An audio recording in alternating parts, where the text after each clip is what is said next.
Gestational diabetes seafood recipes. Tarragon roasted fish with sweet potato and lentils. Tuna niçoise sandwich. Fish kebabs with potato salad. Sri Lankan-styled spiced rubbed fish. Grilled salmon with gremolata. Red fish curry with pumpkin. Prawn, pea, and lemon pasta. Gestational diabetes vegetarian recipes. Vietnamese rice paper rolls. Sweet potato and lentil side dish. Homemade pizza. Frittata LOPZ. Creamy pesto penne with mushroom. Stuffed portobello mushrooms. Tofu burgers. Warm broccoli and tofu salad. Cumin carrots. Pesto pasta with cherry tomatoes. Gremolata. Cauliflower leek and fennel soup. Mushroom soup. The 21 best snack ideas if you have gestational diabetes. 1. Hard-boiled eggs. 2. Yogurt with berries. 3. Handful of almonds. 4. Veggies and hummus. 5. Avocado. 6. Sliced apples with peanut butter. 7. Beef sticks. 8. Roasted chickpeas. 9. Turkey roll-up. 10. Cottage cheese. 11. Cheese and whole grain crackers. 12. Tuna salad. 13. Popcorn. 14. Chia seed pudding. 15. No-bake energy bites. 16. Black bean salad. 17. Trail mix. 18. Edamame. 19. Homemade protein bars. 20. Peanut butter celery sticks. 21. Egg muffins. What is the best diet for gestational diabetes? Gestational diabetes can cause a range of complications during pregnancy. Fortunately, a woman can help reduce complications by following a healthful diet.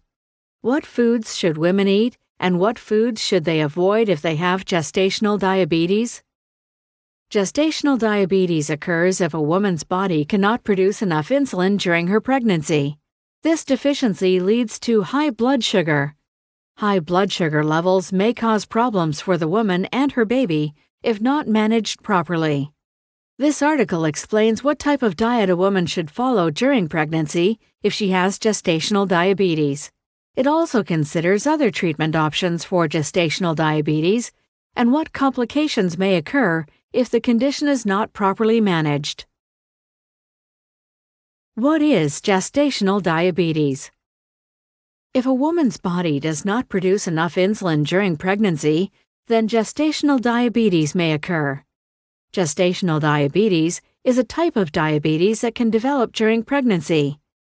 According to the Centers for Disease Control and Prevention, CDC, between 2 and 10% of pregnancies are affected by gestational diabetes each year in the United States.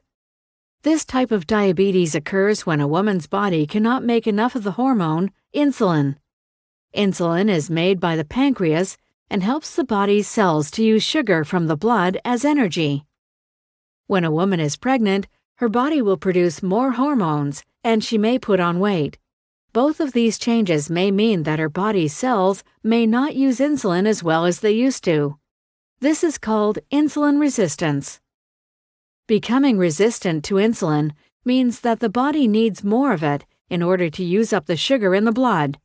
Sometimes a woman's body cannot produce enough insulin to keep up. This leads to a sugar buildup in the blood, resulting in high blood sugar levels. Symptoms of gestational diabetes may include being unusually thirsty, urinating frequently, tiredness, nausea, frequent bladder infections, blurred vision, sugar in urine when tested for by a doctor. Foods to eat. Following a healthful diet is important during pregnancy, and particularly so if a woman develops gestational diabetes. High blood sugar levels may be harmful to the woman and the growing fetus. To help manage blood sugar levels, it is important to monitor how many, what type, and how often carbohydrates are consumed. Keeping a food diary may make this easier. Monitoring carbohydrates. Eating complex carbs rather than simple carbs is recommended. Spacing meals and snacks containing carbohydrates evenly throughout the day can help avoid spikes in blood sugar. The American Diabetes Association recommend that women with gestational diabetes should eat 3 small to moderate meals and 2 to 4 snacks per day. Other ways to help regulate blood sugar include avoiding eating too many carbohydrates at one time, sticking to complex carbohydrates that are high in fiber, combining carbohydrates with protein or healthy fat, not skipping meals, eating a protein-rich and fibrous carbohydrate breakfast. Eating low glycemic index foods. Eating foods that have a low glycemic load is another crucial factor in a gestational diabetes diet. The glycemic load is calculated by multiplying the grams of carbohydrate in a serving of a particular type of food by that food's glycemic index. This number gives a more accurate picture of a food's real impact on blood sugar. Foods with a low glycemic load are broken down more slowly than simple carbohydrates, which are typically considered high GI foods. A glycemic load of 10 or below is considered low and is ideal for those with gestational diabetes who are trying to manage blood sugar. Low glycemic load foods to eat include 100% whole grain breads and cereals, non-starchy vegetables, some starchy vegetables such as peas and carrots, some fruit such as apples, oranges, grapefruit, peaches, and pears, beans, lentils, chickpeas. All of these low GI foods release sugar into the blood slowly, helping to keep blood sugar levels stable. Eating more protein. Eating protein alongside carbohydrates or choosing carbohydrates that also have protein in them helps to balance blood sugar levels. Women with gestational diabetes should try to eat lean, protein-rich foods, such as fish, chicken, and turkey, eggs, tofu, beans, nuts, seeds, quinoa, legumes. Choosing unsaturated fats. Unsaturated fats are also part of any healthful diet. Examples of unsaturated fats include olive oil, peanut oil, avocado, most nuts and seeds, salmon, sardines, tuna, chia seeds. Foods to avoid. Avoiding foods that may raise blood sugar levels is essential if a person is following a gestational diabetes diet. Avoiding sugary foods. Avoiding sugary food and drink is recommended to help limit the impact of gestational diabetes. Blood sugar levels are raised when people eat sugary foods, particularly those that are refined and processed. Women with gestational diabetes are advised to avoid or limit sugary foods as much as possible. Sugary foods to avoid include cakes, biscuits, sweets, puddings, soda, fruit juice with added sugar. Avoiding very starchy foods. Starchy foods are high in carbohydrates and have a bigger impact on our blood sugar, so it is important to eat them only in small portions. Some very starchy foods are best avoided or limited. These include white potatoes, white bread, white rice, white pasta. Avoiding hidden sugars and carbohydrates. Some foods are not obviously sources of sugar or carbohydrate, but they may still contain unhealthful levels of both of these food types. Examples of these include highly processed foods, some condiments such as dressings and ketchup, fast foods, alcohol. Milks and fruits contain natural sugars and can be enjoyed in moderation. Complications of gestational diabetes. If a woman has gestational diabetes during pregnancy, this increases the risk of both her and her child experiencing complications. Babies of women who have gestational diabetes are at a greater risk of weighing more than 9 pounds, making delivery harder, being born early, having low blood sugar, Developing type 2 diabetes as an adult. For the woman having high blood pressure and having a larger baby. Giving birth to a larger baby can increase the risk of excessive bleeding and the need for a cesarean section. About half of women with gestational diabetes go on to develop type 2 diabetes after pregnancy. Managing blood sugar levels during pregnancy reduces the risk of this happening. When to see a doctor. Gestational diabetes normally develops around the 24th week of pregnancy, so a doctor will test a pregnant woman for the condition at this time. If a woman notices any of the symptoms of gestational diabetes before being tested, they should speak to their doctor as soon as possible. Women with a greater risk of developing gestational diabetes include those whose body mass index, BMI, is above 30, and those who have previously given birth to a baby over 10 pounds. Once a doctor has diagnosed a woman with gestational diabetes, they will usually refer her to a dietitian. The dietitian can help create a diet plan based on the woman's blood sugar levels and nutritional needs. Gestational diabetes breakfast recipes. Ranch-style eggs. Servings, 4 people. Carbohydrate serves 1 to 3, depending on amount of bread per person. 1 carbohydrate serve equals 15 grams of total carbohydrate. This is a gestational diabetes-friendly take on the classic Mexican huevos rancheros, ranch eggs, a favorite with my husband. The combination of coriander, tomato, and feta is delicious, and there are a few additions you can make to this recipe post-GDM that will keep it on your Sunday breakfast radar for years to come. Main carbohydrate-containing ingredients are listed in bold. Ingredients: 2 tablespoons light olive oil or cooking oil, 2 cloves garlic crushed, 2 times 400 grams, 14-ounce cans crushed tomatoes, 1 tablespoon smoked paprika, 8 eggs, 200 grams or 7 ounces baby spinach leaves, 200 grams or 7 ounces light feta, crumbled. Note: feta will be cooked. Please see our section on food safety for more information. Coriander or parsley to serve. Optional. Serve with low GI wraps or toast. Amount depends on your carbohydrate allowance. This recipe is essentially my easy tomato sauce with eggs. Put garlic and oil in a medium-sized saucepan and slowly heat for around 5 minutes, continually stirring until it is slightly golden. Don't let the garlic cook too fast or it will burn. Add canned tomato and paprika and stir well. Cover and simmer for 10 minutes. Remove from heat. Transfer tomato sauce to a large fry pan over medium heat. Spacing them around the fry pan, crack the eggs into the pan, careful not to break the yolks. Cover with lid and cook for around 5 minutes. Eggs should be almost cooked. Now make a stack of crumbled feta on top of each egg and cook for another 5 minutes until eggs are cooked through. Spoon 2 very saucy eggs onto a bed of spinach. Top with a generous sprinkling of coriander and serve with your carbohydrate allowance in wraps or toasted bread. Variations.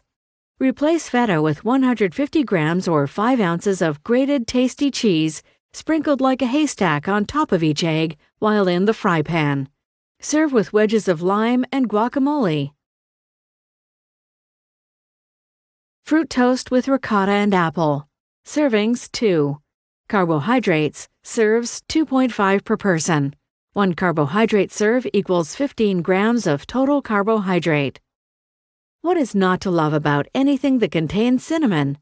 If I was sent to a desert island, desert island, and I could only take a few ingredients, cinnamon would be one of them.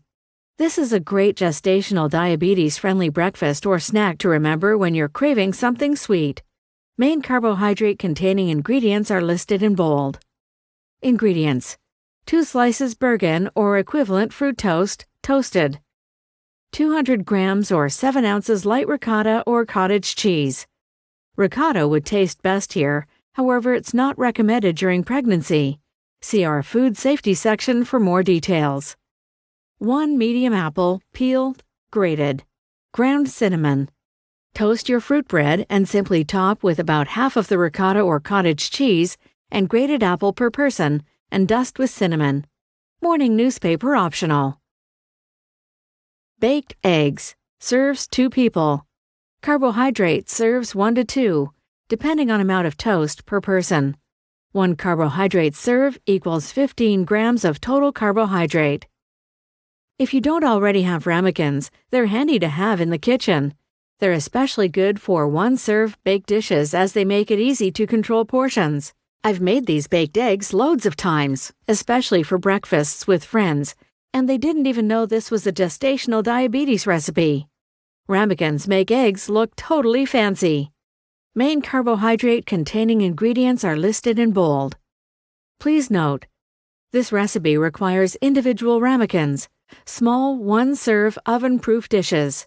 Smoked salmon and feta is cooked to 200 degrees Celsius or 390 degrees Fahrenheit. Ingredients: light cooking oil to lightly coat inside of ramekins. 4 large eggs, 100 grams or 3.5 ounces smoked salmon from a fresh packet, cut into strips. 1 tablespoon fresh dill. 4 slices whole grain bread toasted, 2 per person. 100 grams or 3.5 ounces of Parmesan cheese, grated, optional. Preheat oven to 200 degrees Celsius or 100 degrees Celsius fan-forced or 390 degrees Fahrenheit. Crack 2 eggs into each ramekin along with half of the smoked salmon, dill, and cheese, optional. Using a fork, stir gently to mix and break open the yolks. This just gives it a nice color. You could bake the eggs whole. Place ramekins on an oven tray and put in oven for around 10 minutes until egg is cooked through and salmon has been heated to above 75 degrees Celsius or 165 degrees Fahrenheit. Serve with your choice of toast. Remember to stay within the carbohydrate allowance here. Variations: replace Parmesan with 100 grams or 3.5 ounces of low-fat feta. Post-GDM suggestion: you could replace salmon with ham, bacon, or chorizo and replace Parmesan with 100 grams or 3.5 ounces of Gruyere cheese. Basil goes better with ham and chorizo rather than dill. I used 9.5 centimeter wide by 200 milliliters or 3.5 inches by 6.75 fluid ounce sized ramekins.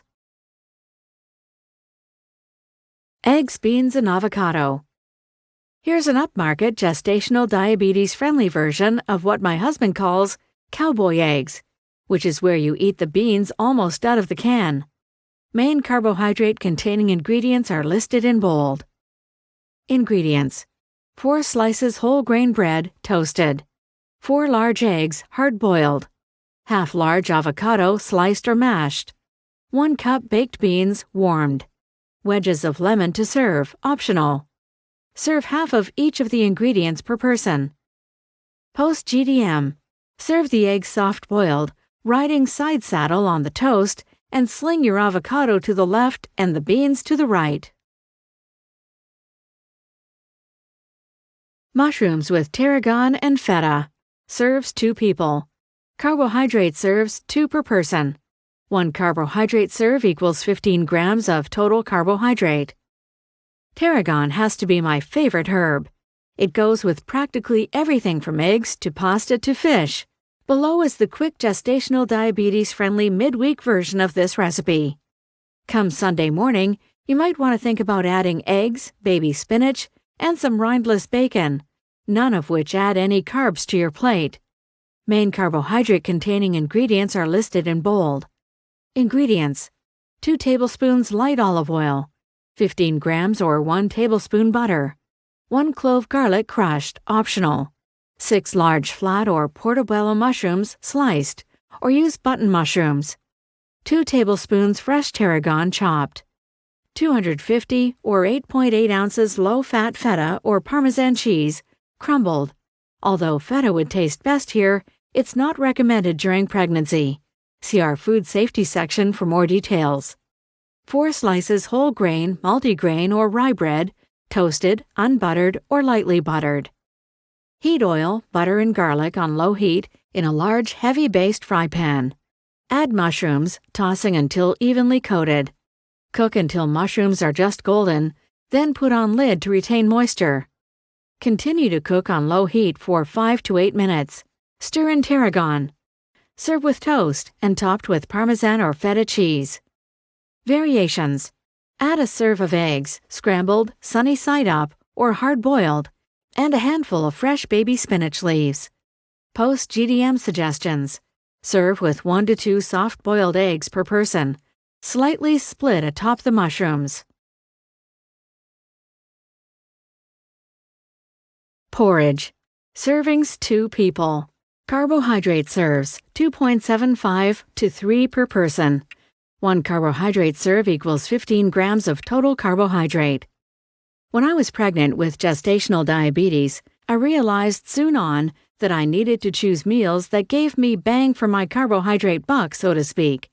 In other words, I wanted to get the maximum nutritional value out of a meal and feel satisfied, while making sure it took me through to the next one. Oats will do that for you, and they are a great option if you are gluten intolerant. Gluten-free oats are available in shops. Sure, it took some getting used to preparing my porridge with water and not milk, but the half cup of heated frozen berries I heaped on top with a sprinkling of cinnamon helped even out the score. Another tasty trick I love is to add some fine orange zest to bring extra sweetness and flavor. Main carbohydrate-containing ingredients are listed in bold. Ingredients: 120 grams or 4 ounces 1 cup rolled oats, half teaspoon ground cinnamon, 2.5 cups of water, 1 cup fat-reduced milk to serve. Fruit for serving. All options contain carbs. 1 small apple grated, or 1 small banana sliced, or half cup berries, fresh or frozen, which contain half of the carbs as the above options. Put oats, cinnamon, and 2 cups of the water in a small saucepan. Stir over low heat for several minutes, then let simmer for around 5 minutes, adding the remaining water bit by bit as the porridge becomes stickier. Careful not to let the porridge burn. Spoon half into each bowl and serve with milk and topped with your choice of fruit and a sprinkling of cinnamon. Variations. Cooking the fruit with the porridge is delicious as it sweetens as it cooks. Or during cooking, stir through half to 1 teaspoon of finely zested orange rind to sweeten and brighten the porridge without added carbs. Post-GDM tip.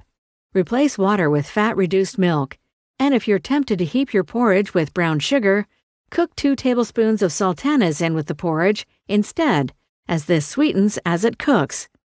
Other delicious additions include toasted sesame seeds, toasted shredded coconut, or even some chopped dried fruit, apricots, plum, dates, etc. Baked eggs with spinach and tomato. Servings 2 people. Carbohydrate serves 1 to 2 persons. 1 carbohydrate serve equals 15 grams of total carbohydrate. Do you tend to eat a lot of eggs during pregnancy? Well, that's great, as eggs are a great source of protein, and there are so many ways to cook with them. Like my other baked eggs recipe, this one is just as simple. And if you don't have any ramekins, I suggest you get a few to have on hand. You'll probably want to make this again. This gestational diabetes-friendly baked eggs with spinach and tomato is delicious and easily adaptable, so feel free to take out or add any ingredients which take your fancy, keeping in mind their carb count. Main carbohydrate-containing ingredients are listed in bold. Ingredients: oil for greasing ramekins, 4 eggs, 75 grams or 2.5 ounces cherry tomatoes halved or 1 large tomato cubed, 1.5 tablespoons grated Parmesan cheese, 75 grams or 2.5 ounces baby spinach leaves, 4 large button mushrooms or 1 large portobello mushroom sliced, whole grain toast to serve, 1 to 2 slices per person. Preheat your oven to 200 degrees Celsius or 400 degrees Fahrenheit. Grease the ramekins. In a lightly oiled fry pan on medium heat, fry the tomatoes and mushrooms for a few minutes so they brown slightly. Throw in the spinach leaves, continually stirring so they don't burn, but instead wilt slightly, approximately 1 to 2 minutes. Remove from heat. Optional here. Add some crushed garlic. Spoon half of the tomato-spinach mix into each ramekin, then crack 2 eggs on top, keeping the yolk whole. Sprinkle with Parmesan cheese and season with pepper. Cook for around 15 minutes until the egg is cooked through. Serve with plain or lightly buttered whole grain toast. A ramekin is a one-serve oven-proof dish.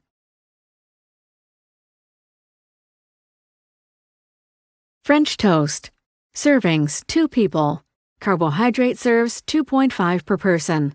1 carbohydrate serve equals 15 grams of total carbohydrate. The French can even make toast taste amazing. I love the smell of French toast sizzling in the morning. The tip is to dip the bread in the milk first, then the egg, so that it stays soft while it lightly fries. If you're confused as to how I use the words fry and sizzle in a gestational diabetes-friendly recipe, read on. P.S. My hint? Teach your partner how to make this. Bring on breakfast in bed. Main carbohydrate-containing ingredients are listed in bold. Ingredients: 4 slices whole grain or wholemeal bread halved, 2 slices per person. 2 eggs whisked in a bowl. 150 milliliters or half cup low-fat milk in a bowl. Spray cooking oil. 250 grams or 9 ounces low-fat cottage or ricotta cheese. Although it's recommended ricotta be avoided during pregnancy, see our food safety section for full details on this. 250 grams or 9 ounces fresh strawberries diced. Ground cinnamon to serve. You want to set up a production line. Line up your bowl of milk and bowl of whisked egg ready. Choose bowls that can fit a half slice of bread lying flat. Lightly spray a heavy-based fry pan with cooking oil and heat over medium to high heat. Now dip each bread slice one at a time in milk first, then egg, then transfer directly to fry pan. Repeat for each slice until pan is comfortably full but not overcrowded. Cook each side until golden, 2 to 3 minutes. Serve with a dollop of cottage cheese or ricotta, strawberries, and a sprinkle of cinnamon. Remember, only 4 halves of bread per person to stay within the carbohydrate allowance. Post-GDM cooking suggestion. Top with some rindless grilled bacon or sliced banana and a drizzle of honey, maple syrup, or agave syrup, low GI. Toast with avocado and tomato. Servings 2 people. Carbohydrate serves 2 per person. 1 carbohydrate serve equals 15 grams of total carbohydrate. Need something easy to prepare as you're flying out the door in the morning? Try this simple toast with avocado and tomato. Main carbohydrate-containing ingredients listed in bold. Ingredients: 1 medium avocado mashed, 2 tomatoes sliced, 4 slices whole grain bread toasted, 2 per person, 2 wedges lemon for serving, 100 grams or 3.5 ounces light feta crumbled, optional. Serve each slice of toast topped with mashed or sliced avocado and tomato. Garnish with wedges of lemon and sprinkled with feta.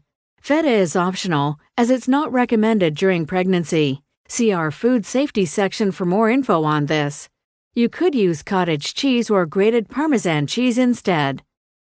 Variation: add 1 teaspoon of crushed garlic to your mashed avocado and top with fresh coriander. You could also replace toast with your carbohydrate allowance in whole grain crackers for change. Gestational diabetes lunch recipes. Beef stir fry with cashew nuts. Servings 4 people. Carbohydrate serves 2 to 2.5 per person. 1 carbohydrate serve equals 15 grams of total carbohydrate. I think anything is better with some toasted nuts and sesame seeds sprinkled on top. My tip with this dish is to avoid overcooking your vegetables so they keep their color and remain crunchy. If you do that, you'll probably cut about 10 minutes off the cooking time.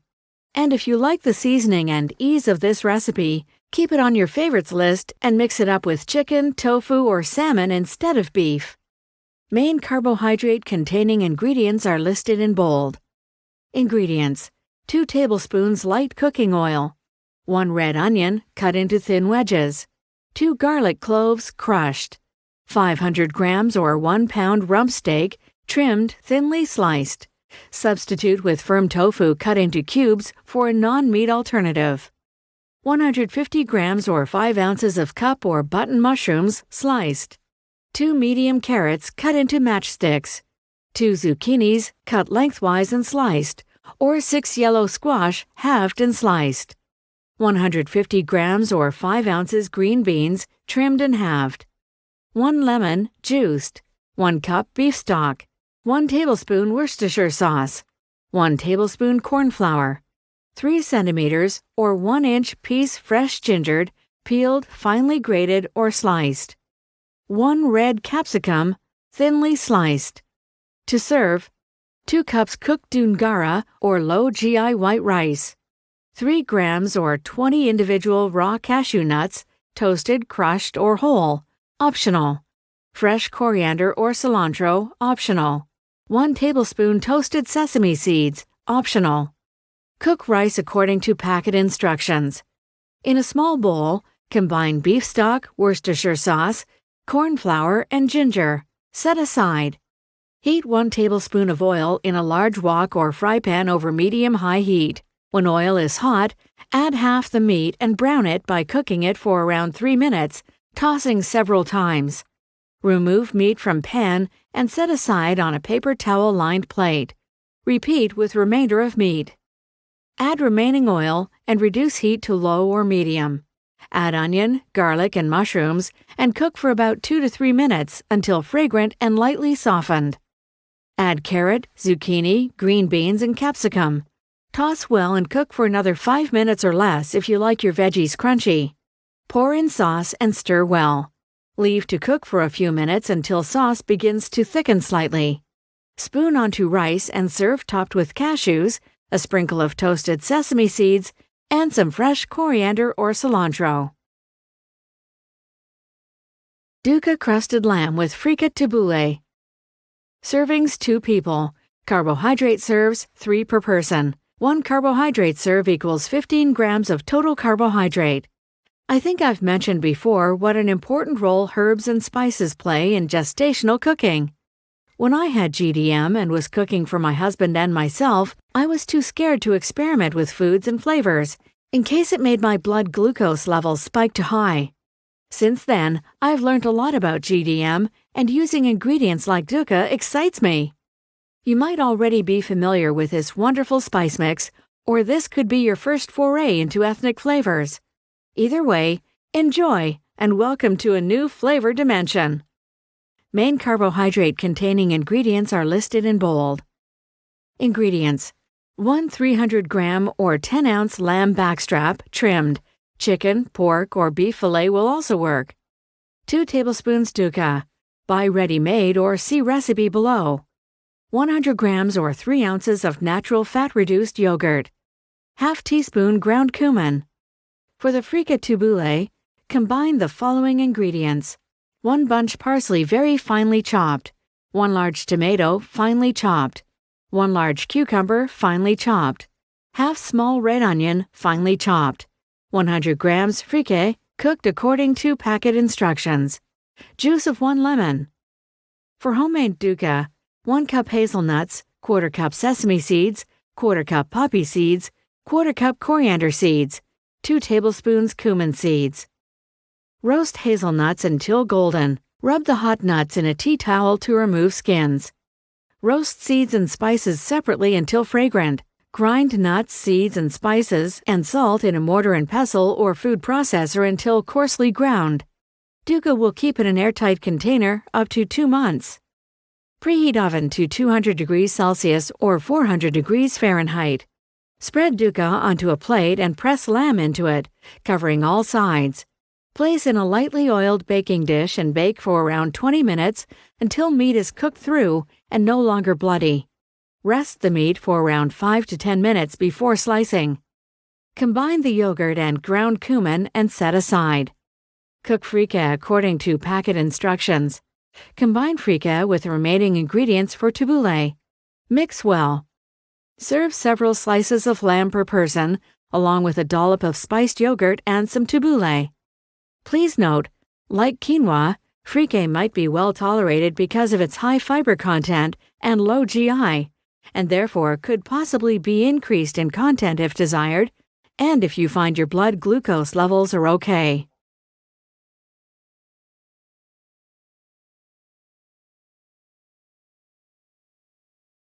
Beef casserole.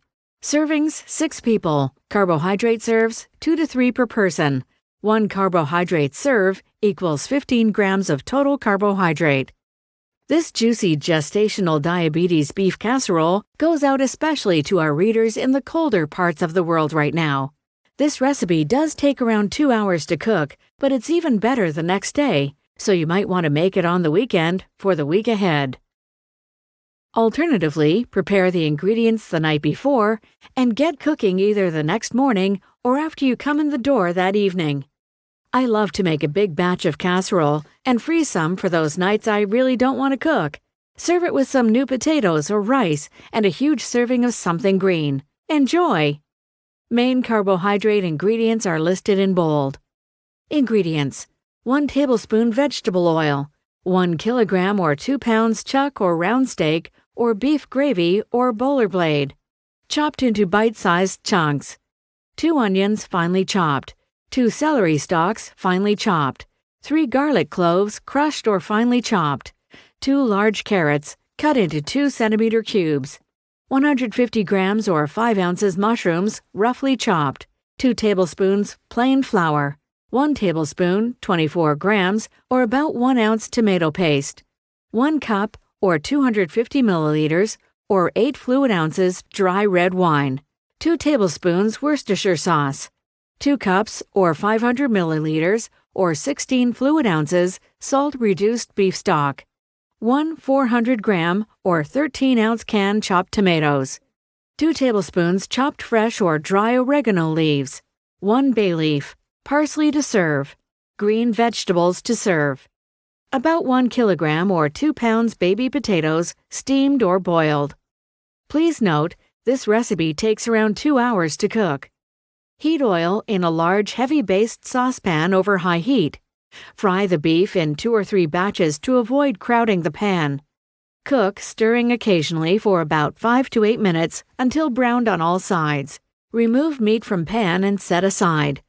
Reduce heat to medium. Add onion, celery, garlic, carrot, and mushrooms to pan.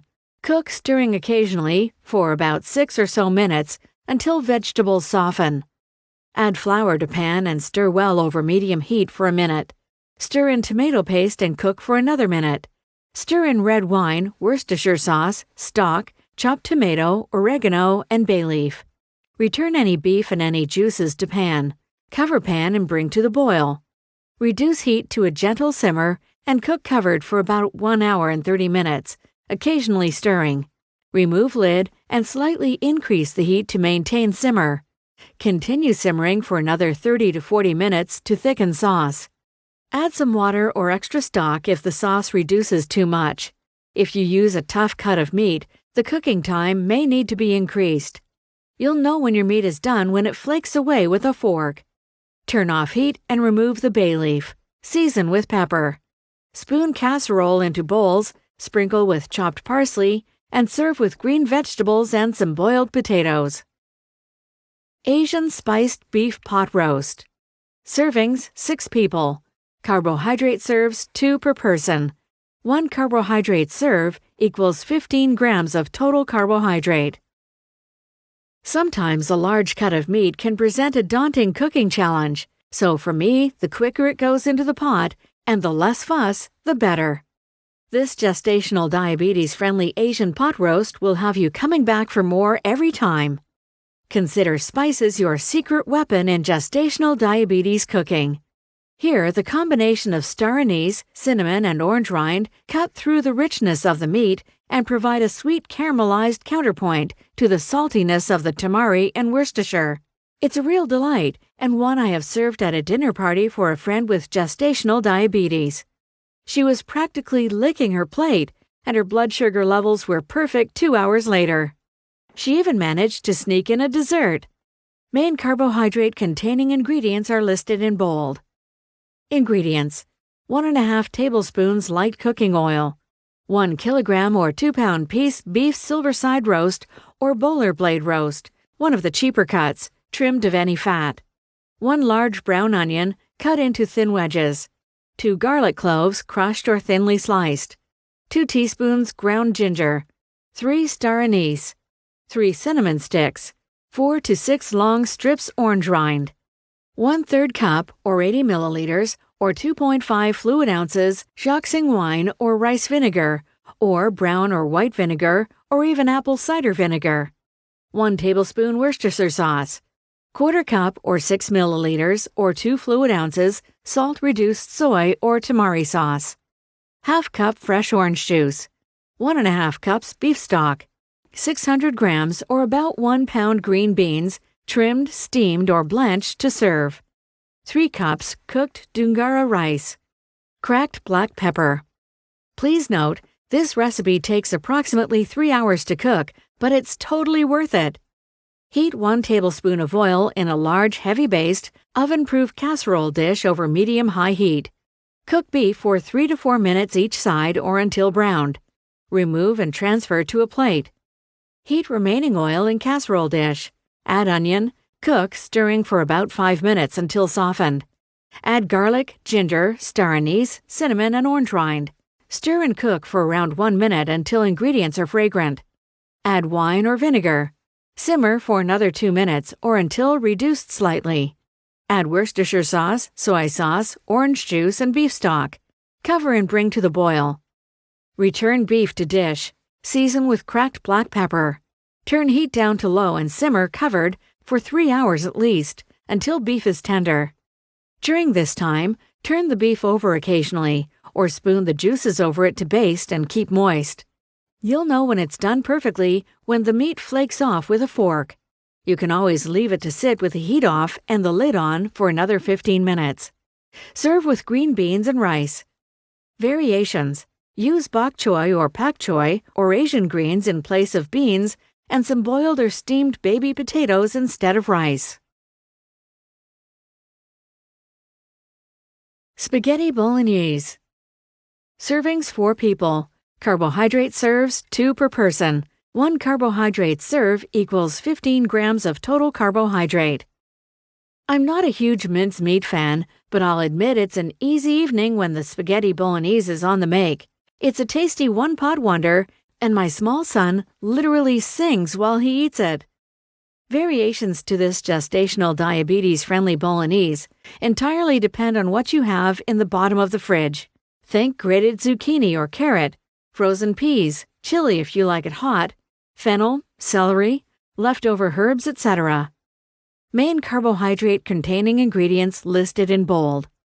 Ingredients: 1 tablespoon olive oil, 1 large brown onion, chopped finely, 2 cloves garlic crushed or finely chopped, 700 grams or 1.5 pounds lean minced beef, 400 grams, 13 ounces canned crushed tomatoes, 3 tablespoons tomato paste, 3 tablespoons chopped fresh basil leaves, dried is also fine, 3 tablespoons chopped fresh oregano leaves, dried is also fine, 1 tablespoon ground allspice, 4 anchovies, optional. 85 grams or 3 ounces or ½ cup black olives, sliced, optional. 150 grams or 5 ounces uncooked spaghetti. Grated Parmesan cheese to serve, optional. Heat oil in a large saucepan over low-medium heat and cook onion and garlic until golden. Add beef, breaking up large chunks with wooden spoon. Stir occasionally until meat has browned. Add tomato paste. Mix well and bring to boil. Reduce heat, add herbs, spice, anchovies, and olives, and simmer on low heat for around 30 minutes, semi-covered until sauce thickens. Cook spaghetti in a large saucepan of boiling water until tender. Drain well. Divide cooked pasta evenly among 4 bowls. Top with sauce and a sprinkling of grated cheese. Variations: add some chopped capsicum, sliced mushrooms, or grated zucchini, along with the added herbs. Serving suggestion: serve with either a green salad or some steamed or blanched green vegetables such as zucchini, broccoli, Brussels sprouts, or green beans. Moroccan-inspired meatloaf. Servings 4 people. Carbohydrate serves 2.5 per person. 1 carbohydrate serve equals 15 grams of total carbohydrate. Yes, I too wondered why he called himself Meatloaf, but now I know. Named after this dish, he too was giving, generous, and full of goodness and warmth. He may have had a dark, crusty side to him, but underneath, he was tender and always made you want more. This gestational diabetes meatloaf is honestly Moorish. Pun totally intended, thanks to a hint of Moroccan spice and the added sweetness of the currants. Warning: you may be tempted to eat it straight from the pan like I did. Main carbohydrate ingredients are listed in bold. Ingredients: 750 grams or 1.5 pounds lean mince beef, 90 grams or 1 cup or 2 3/4 ounces breadcrumbs. If making fresh, use approximately 3 slices of bread, and if using packet crumbs, be sure to check nutritional panel for carbohydrate info. You want to be adding around 45 grams of carbohydrate here. 1 brown onion finely chopped, or pack in the flavor and use 3 tablespoons of my caramelized onion. 1 large zucchini grated. 2 tablespoons fresh parsley finely chopped. 2 tablespoons ground cumin. 2 tablespoons Worcestershire sauce. 2 tablespoons tomato paste. 1 egg beaten. 5 tablespoons currants. 60 grams or 2 ounces, soaked for 5 minutes in hot water, drained slightly before adding. Cumin carrots to serve. Green vegetables steamed or blanched to serve. Basting sauce. Thoroughly combine the following ingredients and set aside ready for basting. 1 tablespoon Worcestershire sauce. 1 tablespoon tomato paste. 1 teaspoon ground cumin. 1/4 cup of water. Preheat oven to 220 degrees Celsius or 180 degrees Celsius fan forced or 400 degrees Fahrenheit. Lightly oil a 9 cm by 19 cm or 4 by 8 inch loaf pan or bread tin. If you don't have one, line a large roasting pan with baking paper and set aside. Combine all ingredients in a large bowl and mix thoroughly with your hands. Tip into prepared loaf pan or shape into a loaf and place on prepared roasting pan. Bake for 45 minutes, basting spoon over basting sauce every 15 minutes. Note: if you are cooking this on a roasting pan, when you finally remove the meatloaf from the oven, drain away any excess juice into a bowl or gravy jug and serve with the meal. Remove from oven. Cut into thick slices and serve with cumin carrots and green vegetables. Making fresh breadcrumbs. Use lower GI bread such as whole grain or wholemeal. Stale bread can be used here. Thoroughly toast slices and allow to cool before tearing into chunks and feeding into Kitchen Whiz. Process to desired crumb size. A good idea is to make double and freeze half in a well-sealed plastic bag.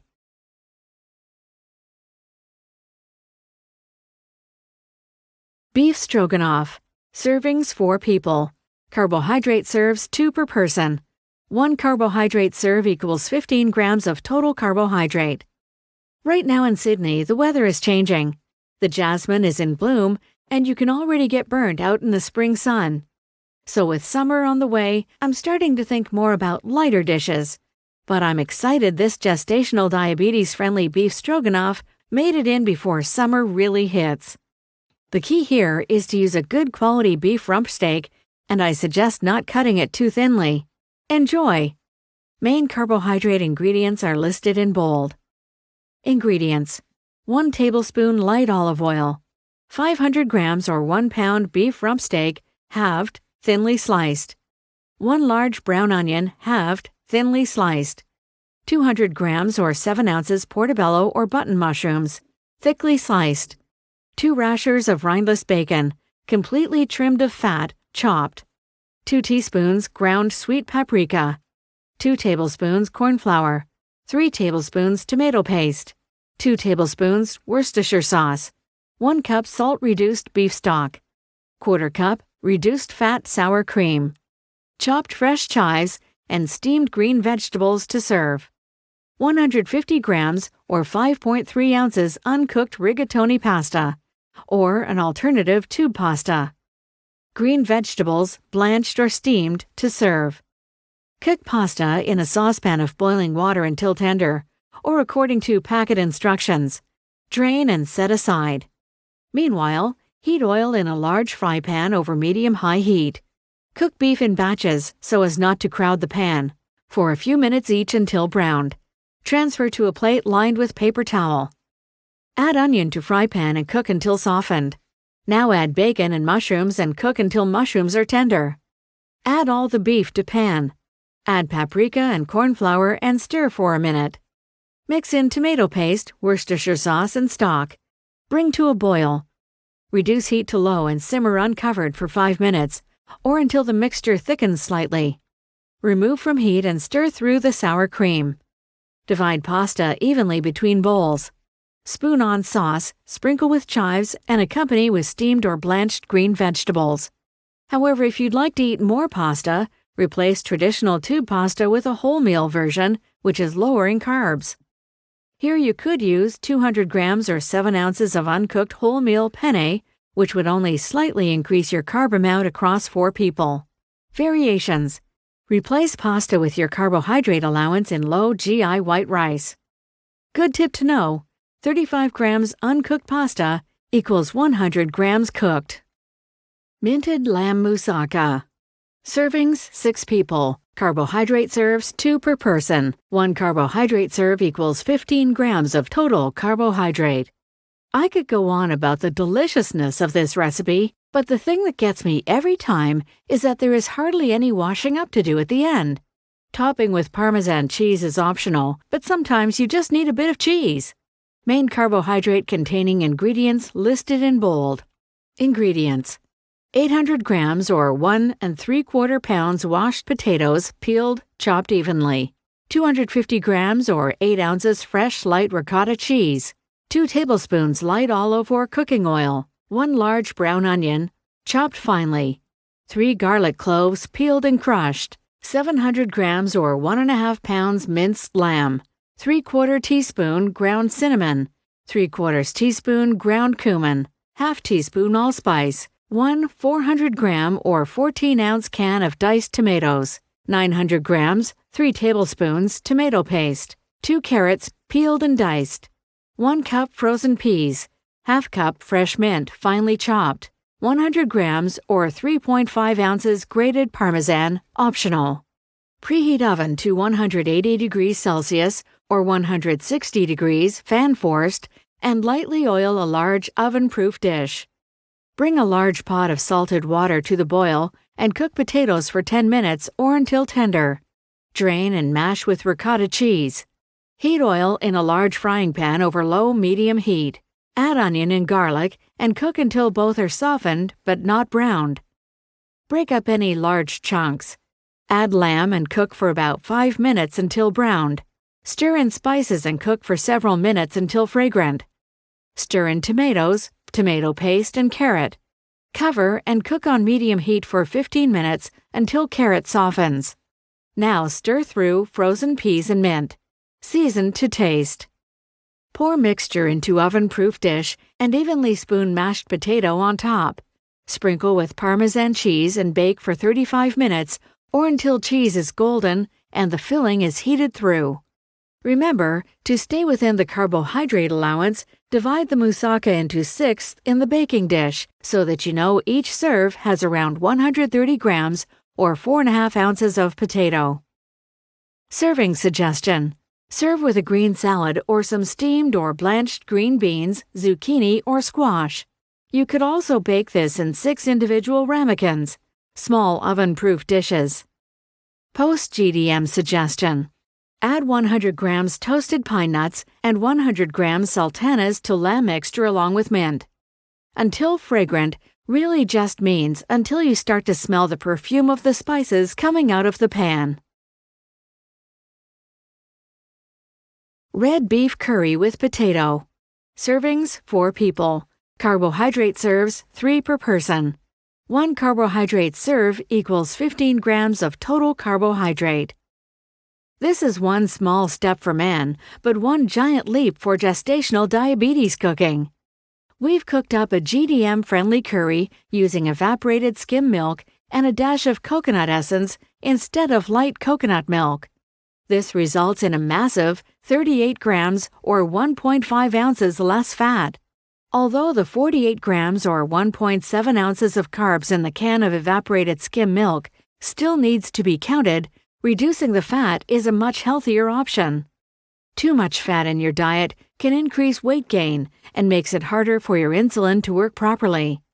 Main carbohydrate-containing ingredients are listed in bold.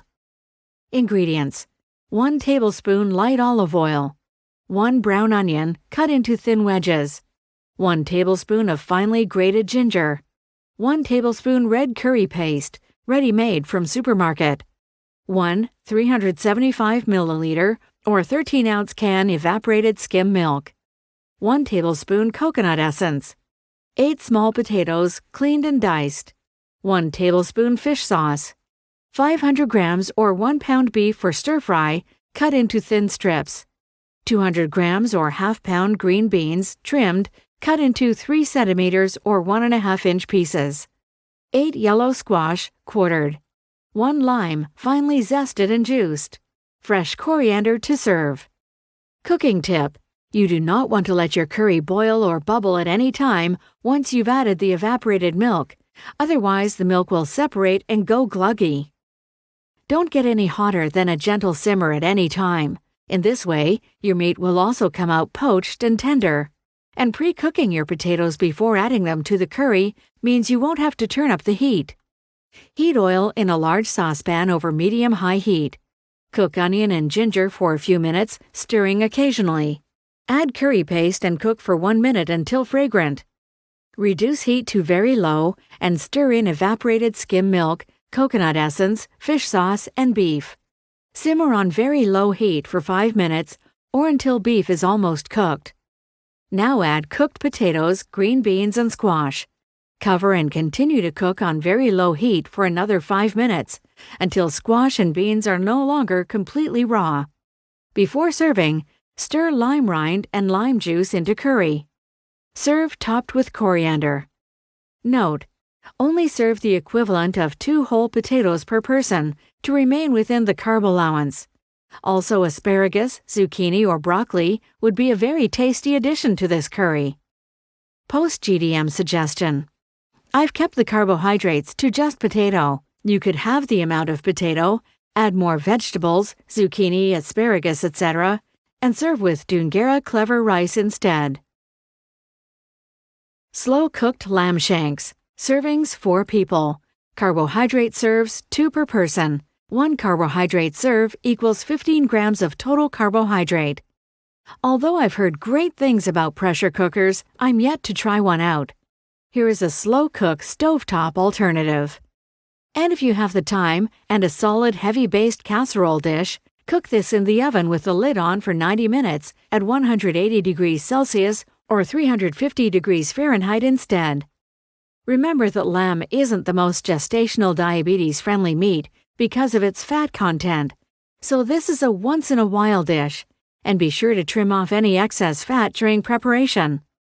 Main carbohydrate-containing ingredients are listed in bold. Ingredients: 8 lamb shanks, trimmed, 1/4 cup plain flour for coating meat, 3 tablespoons light olive oil, 2 brown onions, sliced thinly, 4 cloves garlic, sliced thinly, 1 medium to large fennel bulb, trimmed, thinly sliced, 4 tablespoons tomato paste, 1 400-gram or 14-ounce can crushed or diced tomatoes, 1 tablespoon rosemary leaves, chopped, 2.5 cups salt-reduced beef stock, 3 tablespoons flat-leaf parsley leaves. Save some leaves to garnish. Mashed potato and green beans to serve. For mashed potato, 800 grams or 1 3/4 pounds washed potatoes, peeled, cut into even chunks. 100 milliliters or 3.4 fluid ounces milk. 100 milliliters or 3.5 ounces low-fat yogurt or buttermilk.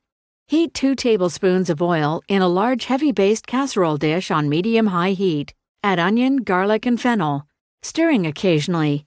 Cook for about 5 to 10 minutes until onion is soft. Transfer to a bowl and set aside. To evenly coat shanks with flour, place flour and one shank at a time in a clean plastic bag. Grip opening firmly shut and shake well. Knock off excess flour while shank is still in the bag. Remove and set aside on a plate. Repeat. Heat remaining oil on high in casserole dish. Cook shanks in batches for 4 to 5 minutes, turning once until browned. Add onion, garlic, and fennel mixture, tomato paste, tomato, rosemary, and stock. Cover, bring to the boil. Reduce heat and simmer for an hour. Remove shanks and keep simmering sauce for another 10 minutes or until it thickens. Mix in parsley, then return the shanks to the pot. For mashed potato, boil or steam potato until fully cooked. Drain water and return to the pan. Add milk and yogurt or buttermilk gradually. Either use a potato masher or handheld whisker to combine until fluffy. Serve shanks with mashed potato, green beans, and garnish with fresh parsley. Only the equivalent of 150 to 200 grams of mashed potato per person to remain within the carb allowance. Post-GDM suggestion. Exchange 1 cup of stock with a cup of red wine. Please note, if you know mashed potato gives you high blood glucose levels, replace with carbohydrate allowance in boiled potatoes or cold potato salad or even pasta. Curry chicken with currants and beans. Servings 4. Carbohydrate serves 3 per person. 1 carbohydrate serve equals 15 grams of total carbohydrate. Sometimes dinner is whatever you have left in the cupboards. As a mom, I can always count on rounding up some raisins or sultanas, even if they are the ones in the tiny boxes I buy for my son. I usually have chicken thighs or chicken fillets in the freezer, and my spice drawer always offers something that takes the meal from average to great in a shake or a sprinkle. This gestational diabetes-friendly curry came about in exactly that way. A bit of this, a bit of sweetness, a bit of that, and suddenly there was a fragrant and delicious curry simmering before me. Read my article, Creating a GDM-Friendly Kitchen, for more ideas on what ingredients and tools can make cooking GDM easier and tastier. Main carbohydrate-containing ingredients are listed in bold. Ingredients: 1 tablespoon light cooking oil, 1 large brown onion finely chopped, 2 to 3 garlic cloves crushed, 700 grams or about 1.5 pounds chicken breast or thigh fillets, trimmed and cut into strips, 2 tablespoons Keen's curry powder, a basic non-spicy curry powder, 1 375 milliliter or 12.5 fluid ounce can evaporated skim milk, 1 tablespoon coconut essence, 4 tablespoons or 60 grams or 2 ounces currants or small sweet seedless raisins, 400 grams or 13 ounces green beans trimmed cut in thirds, 2 cups cooked Dungara rice, low GI rice, fresh coriander or cilantro to serve, optional, 2 cucumbers peeled, sliced to serve. Cooking tip: you do not want to let your curry boil or bubble at any time once you've added the evaporated milk, otherwise the milk will separate and go gluggy. Heat oil in a fry pan over low heat. Add onion and cook until soft and translucent. Turn heat up to medium and add chicken and garlic. Cook for several minutes until the chicken has turned slightly golden. Add curry powder and stir well. Cook until fragrant, the point when the spices start wafting from the pan. Turn heat down to low and add evaporated milk, coconut essence, and currants. Simmer for around 5 minutes and throw in the green beans. Continue to simmer for another few minutes, then turn off heat. Serve rice topped with curry, a handful of coriander or cilantro, and a side of sliced cucumber. Post-GDM tip: replace coconut essence and evaporated skim milk with the same amount of low-fat coconut milk. Poached chicken with green bean salad and mustard dressing. Servings: 2 people. This salad wouldn't really be the same without the green beans. Their color, crunch, and texture is a lovely contrast to the other plate mates. So feel free to experiment and swap those green beans for broccoli, baby spinach, or salad leaves. Enjoy! Main carbohydrate ingredients are listed in bold. Ingredients: 1 to 2 cups chicken stock, 2 small medium chicken breast halves, about 200 grams or 7 ounces each, 250 grams or 8 ounces green beans, trimmed and quartered, 1 400-gram or 13-ounce can of cannellini beans, white beans, rinsed well and drained, 1/4 cup mint, torn, 1/2 cup parsley leaves, 1 cup salad leaves, 1 tablespoon seeded honey mustard, rind and juice of 1 small lemon, 1 tablespoon light olive oil, 1 garlic clove crushed, 1 teaspoon finely chopped mint. Bring chicken stock to boil in a small saucepan. Turn heat down to a very gentle simmer and fully immerse chicken breasts for 15 minutes. Remove the chicken and check if it's cooked through by slicing into the thickest part. It should no longer be pink. Let it cool a little, then shred the meat by ripping it and place in a mixing bowl. Bring a small saucepan of water to boil and blanch. Lightly cook the beans for about 2 to 3 minutes. Remove from heat and rinse with cold water. Drain and set aside. Make the dressing by combining mustard, lemon juice and rind, olive oil, garlic, mint, save some for the garnish, and pepper. Add a little water if you need to thin it out. Add green beans and white beans to the shredded chicken. Pour over dressing and toss well. Serve garnished with a little mint or parsley if you have some.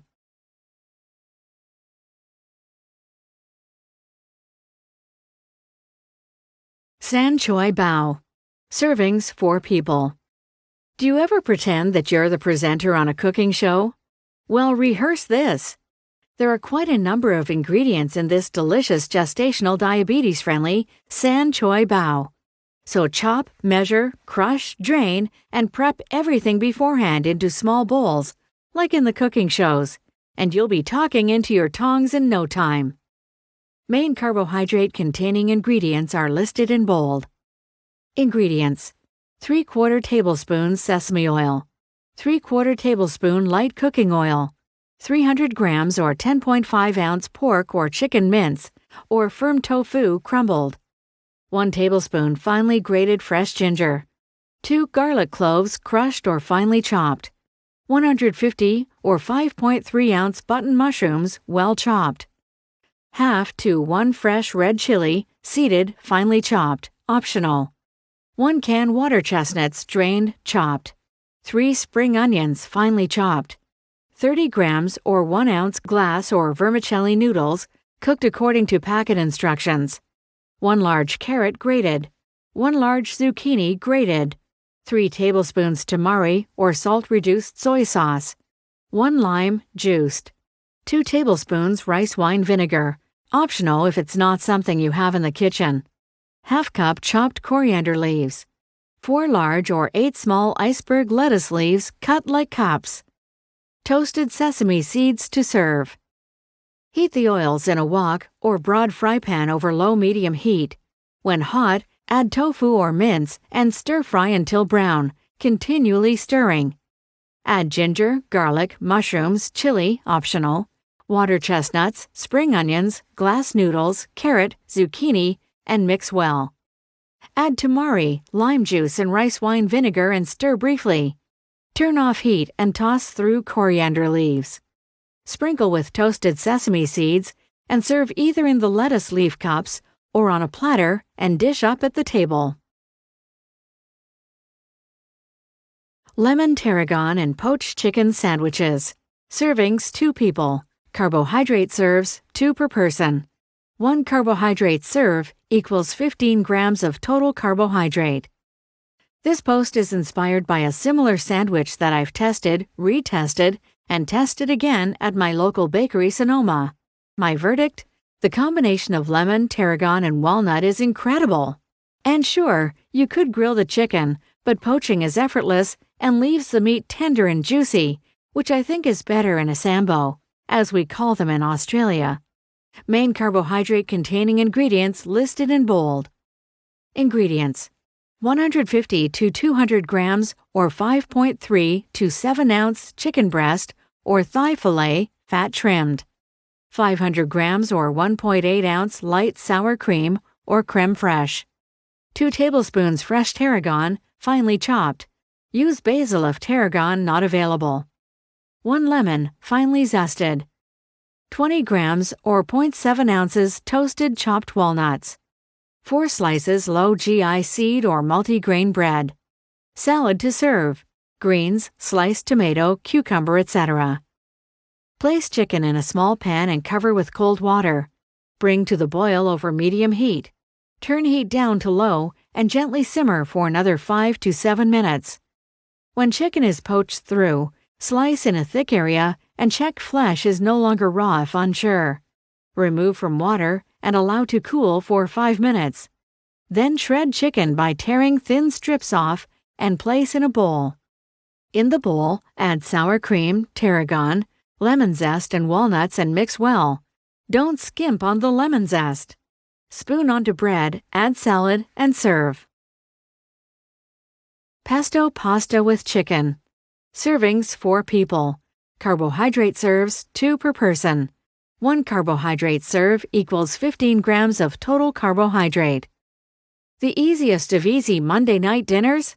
And if your kids are also eating this, think about replacing fettuccine pasta with something more bite-sized, like conchiglie, shells, farfalle, bow ties, or rigatoni, tubes. Main carbohydrate-containing ingredients listed in bold. Ingredients: pesto, 2 garlic cloves peeled crushed, 1 bunch fresh basil, roughly torn, zest and juice of 1 lemon, 4 tablespoons Parmesan cheese grated, 1 tablespoon light olive oil, salt and pepper to taste, 2 chicken breast fillets, weighing approximately 350 to 400 grams, or about 1 pound in total. Light olive oil, 200 grams or ½ pound green beans trimmed. 1 punnet or 250 grams or ½ pound cherry tomatoes halved or quartered. 400 grams or about 1 pound cooked fettuccine pasta. Combine all ingredients for pesto and blend in a kitchen whiz, a hand blender, or mortar and pestle. Set aside. Cook pasta according to packet instructions. Stir through pesto, cover with lid, and set aside. Steam or blanch green beans. Season chicken fillets with salt and pepper. Over a medium heat, heat oil in a heavy-based fry pan and cook fillets for around 5 to 8 minutes each side or until cooked through. Towards the end of cooking time, add tomatoes to pan. Let fillets sit for several minutes before slicing. Serve approximately 100 grams or 3.5 ounces of pesto pasta per person, topped with sliced chicken, tomato, and green beans. Post-GDM suggestions. Add 2 tablespoons of toasted pine nuts to the pesto mixture and blend. Chicken burritos. Servings 4 people. Carbohydrate serves 2 per person. 1 carbohydrate serve equals 15 grams of total carbohydrate. This is the meal to cook when the chef wants a night off. Sure, there is a bit of chopping required, but the only cooking needed is grilling the chicken. Serve all the fillings on a large platter and let everyone build their own burritos.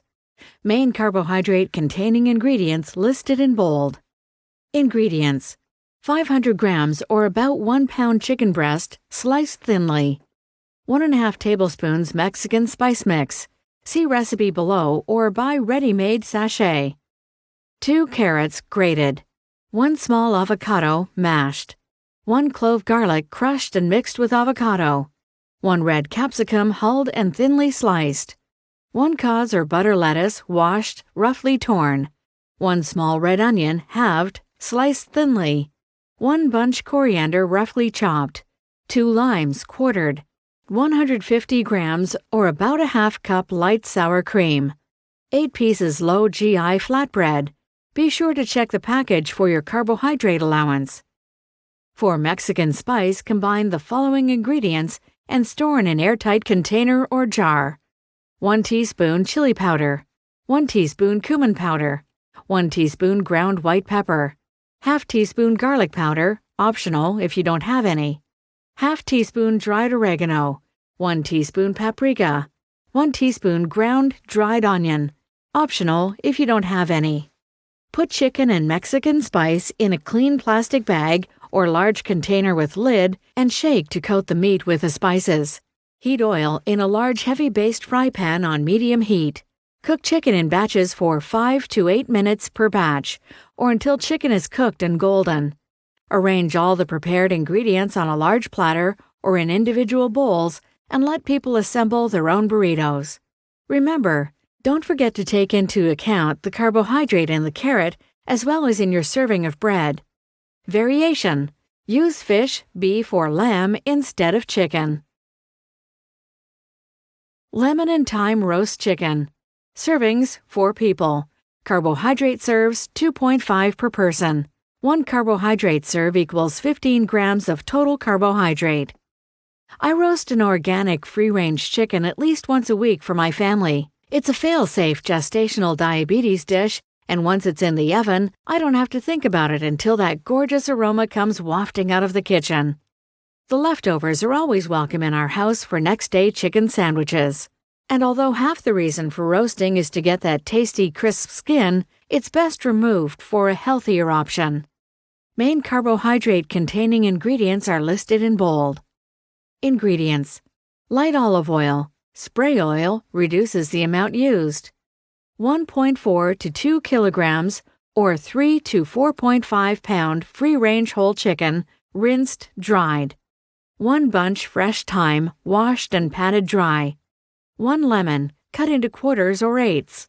Half head garlic, unpeeled, cloves separated. 4 carrots, halved sideways and lengthways. 800 grams or 1 3/4 pounds potato. Low GI variety like Nicola or Cole's Charisma, washed, peeled, cut in half, or quartered. Green vegetables to serve, such as zucchini or green beans. Preheat oven to 180 degrees Celsius or 100 degrees Celsius fan forced or 350 degrees Fahrenheit. Wash the chicken inside and out with cold running water and pat dry with paper towel. Place it in an oven-proof dish. Fill the chicken cavity with fresh thyme and then tie the drumsticks together with kitchen string. Lightly spray bird with oil, then season the skin with salt and pepper. Surround the chicken with lemon, garlic, carrot, and potato. Lightly spray vegetables with oil. Alternatively, in a separate bowl, lightly spray and toss vegetables, then transfer to baking dish. Place in oven and bake until the chicken is cooked and juices run clear when thigh is pierced with a skewer. See cooking times below. Baste periodically by carefully spooning juices back over the chicken. Leave chicken to stand for 5 minutes before carving to let the juices settle. Serve with additional steamed or blanched green vegetables such as zucchini or green beans. To remain within the carbohydrate allowance, only serve the equivalent of 100 to 200 grams or 14 ounces of potato per person. Cooking times. My go-to guide for cooking meat. The Common Sense Cookery book says to allow 60 minutes per kilogram of chicken when roasting, so check the weight of your bird. Interesting fact, did you know baked potatoes or cold potatoes, as in a potato salad, have a lower GI than mashed? Gestational diabetes seafood recipes. Tarragon roasted fish with sweet potato and lentils. Servings, 4 people. Carbohydrate serves, 2.5 per person. 1 carbohydrate serve equals 15 grams of total carbohydrate. So since you've had gestational diabetes, have you dared invite friends over for dinner? Is it too stressful a thought?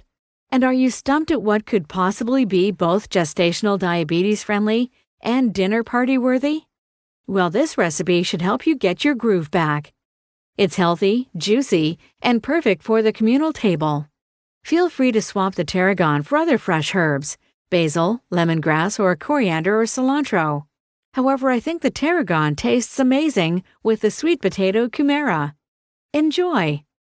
Main carbohydrate-containing ingredients listed in bold. Ingredients: 1 large, around 1 kilogram or 2-pound whole fish, such as snapper or ocean trout, cleaned and ready for stuffing. 2 tablespoons light olive oil or vegetable oil. 2 large leeks, dark green parts cut off, quartered lengthwise, then sliced every 1 centimeter or ½ inch. 2 garlic cloves, crushed or finely sliced. 1 large lemon juiced. 1 lemon, rind finely, then slice into rounds. Both rind and lemon slices will be used. Salt and cracked pepper. Half cup fresh tarragon. You could also add or use 2 tablespoons of dried marjoram if tarragon is unavailable. Parchment paper or baking paper. 600 grams or about 1 pound sweet potato or kumara. Peeled, cubed, and roasted at the same time as the fish. 1 400-gram or about 13-ounce canned lentils, drained and well rinsed. Green vegetables or a green salad to serve. Preheat the oven to 190 degrees Celsius or 350 degrees Fahrenheit. Heat a small amount of oil in a non-stick fry pan on low-medium heat. Add chopped leek and garlic and cook for around 10 minutes until softened and translucent. Remove half and set aside for the fish accompaniment. Remove pan from heat and stir in lemon rind, lemon juice, and cracked pepper. Line a large baking dish with parchment paper or baking paper. Leave enough hanging over each side to be able to fold it back in on itself. Make 2 to 3 deep slashes in both sides of the fish and brush with oil. Place in the lined dish. Spoon the leek mix, which includes the lemon, into the cavity. Now stuff the tarragon in lengthwise. Place lemon rounds down the outside length of the fish. Season with cracked pepper. Fold both sides of parchment inwards to cover the fish. At both ends, fold corners inwards and then fold the paper underneath the fish to completely seal it in. Place dish in oven and bake for 25 minutes. At this point, put your cubed and lightly oiled sweet potato into another baking dish. Also place in the oven for the same amount of time. When sweet potato is cooked, combine it with the lentils and the remainder of the leek. Season with pepper. This dish is best served on a communal plate along with a side salad and lentil dish. Each person can serve themselves. Remember to only serve yourself around 150 grams or 2 handfuls of sweet potato and lentil side. Tuna Niçoise Sandwich. Servings 2 people. Carbohydrate serves 2 per person. 1 carbohydrate serve equals 15 grams of total carbohydrate. Sometimes making a tasty gestational diabetes-friendly lunch is just as easy as putting your favorite salad into a sandwich. The only trick here is to mix some of the salad ingredients with the dressing to make your sandwich extra juicy. Add some chili to your dressing for an extra kick, or try the alternative serving suggestions at the end of the recipe. Enjoy! Main carbohydrate-containing ingredients are listed in bold. Ingredients: 1 tablespoon extra virgin olive oil, 1 tablespoon white wine vinegar, 1 tablespoon Dijon mustard, 1 185-gram or 6-ounce canned tuna in salt water, drained, 1 large cucumber sliced lengthwise, half small red onion finely chopped, 2 multi-grain bread rolls, 2 tablespoons jarred black olive tapenade, salad or rocket rucola leaves, 1 cup basil leaves, 2 hard-boiled eggs, sliced, 1 large tomato sliced in rounds. In a medium bowl, whisk together olive oil, white wine vinegar, Dijon mustard, and season with pepper. Put 2 tablespoons of dressing into another bowl and toss with tuna. To remainder of dressing, add cucumber and red onion and toss. I find mixing some of the ingredients with the dressing makes for a juicier sandwich. Cut open bread rolls and build sandwich on the bottom half. Start with a layer of tapenade, some salad leaves, basil leaves, 1 sliced egg per roll, and tomato. Top with tuna, cucumber mix, and close tightly. Serving suggestions. This sandwich is also great as a wrap or as a toasted open whole grain sandwich. And if you like it hot, mix some chili flakes or paste into the dressing. Fish kebabs with potato salad. Servings 4 people. Carbohydrate serves 2.5 per person. 1 carbohydrate serve equals 15 grams of total carbohydrate. Greek cuisine really speaks to me. The flavors, the freshness, and the colors all come together in a way that satisfies your stomach and your eyes. And that's generally something I look for in food. This gestational diabetes-friendly fish kebabs with potato salad probably has Greek origins in its tangy fresh oregano and lemon marinade. It tastes best if left to marinate for at least an hour in the fridge. But if you're short of time, marinate the fish while you're making the potato salad and make a little extra marinade and serve it in a bowl with the meal or serve with some lemon quarters for extra tang. Main carbohydrate-containing ingredients are listed in bold. Ingredients. You will need 8 barbecuing skewers, and this recipe tastes best if fish can be left to marinate up to 1 hour in the fridge. 800 grams or about 1.5 pounds firm white fish fillet, a thick piece of flathead, ling or barramundi, cut into 3 centimeters or about 1.5-inch cubes. 2 tablespoons light olive oil, rind and juice of 1 large lemon, 1/4 cup loosely packed coarsely chopped fresh oregano. Feel free to use dry herbs. 2 garlic cloves crushed, 1/2 teaspoon ground cinnamon, ground black pepper. Potato salad. About 1 kilogram or 2 pounds small new potatoes, halved, about 200 grams or about 7 ounces per person.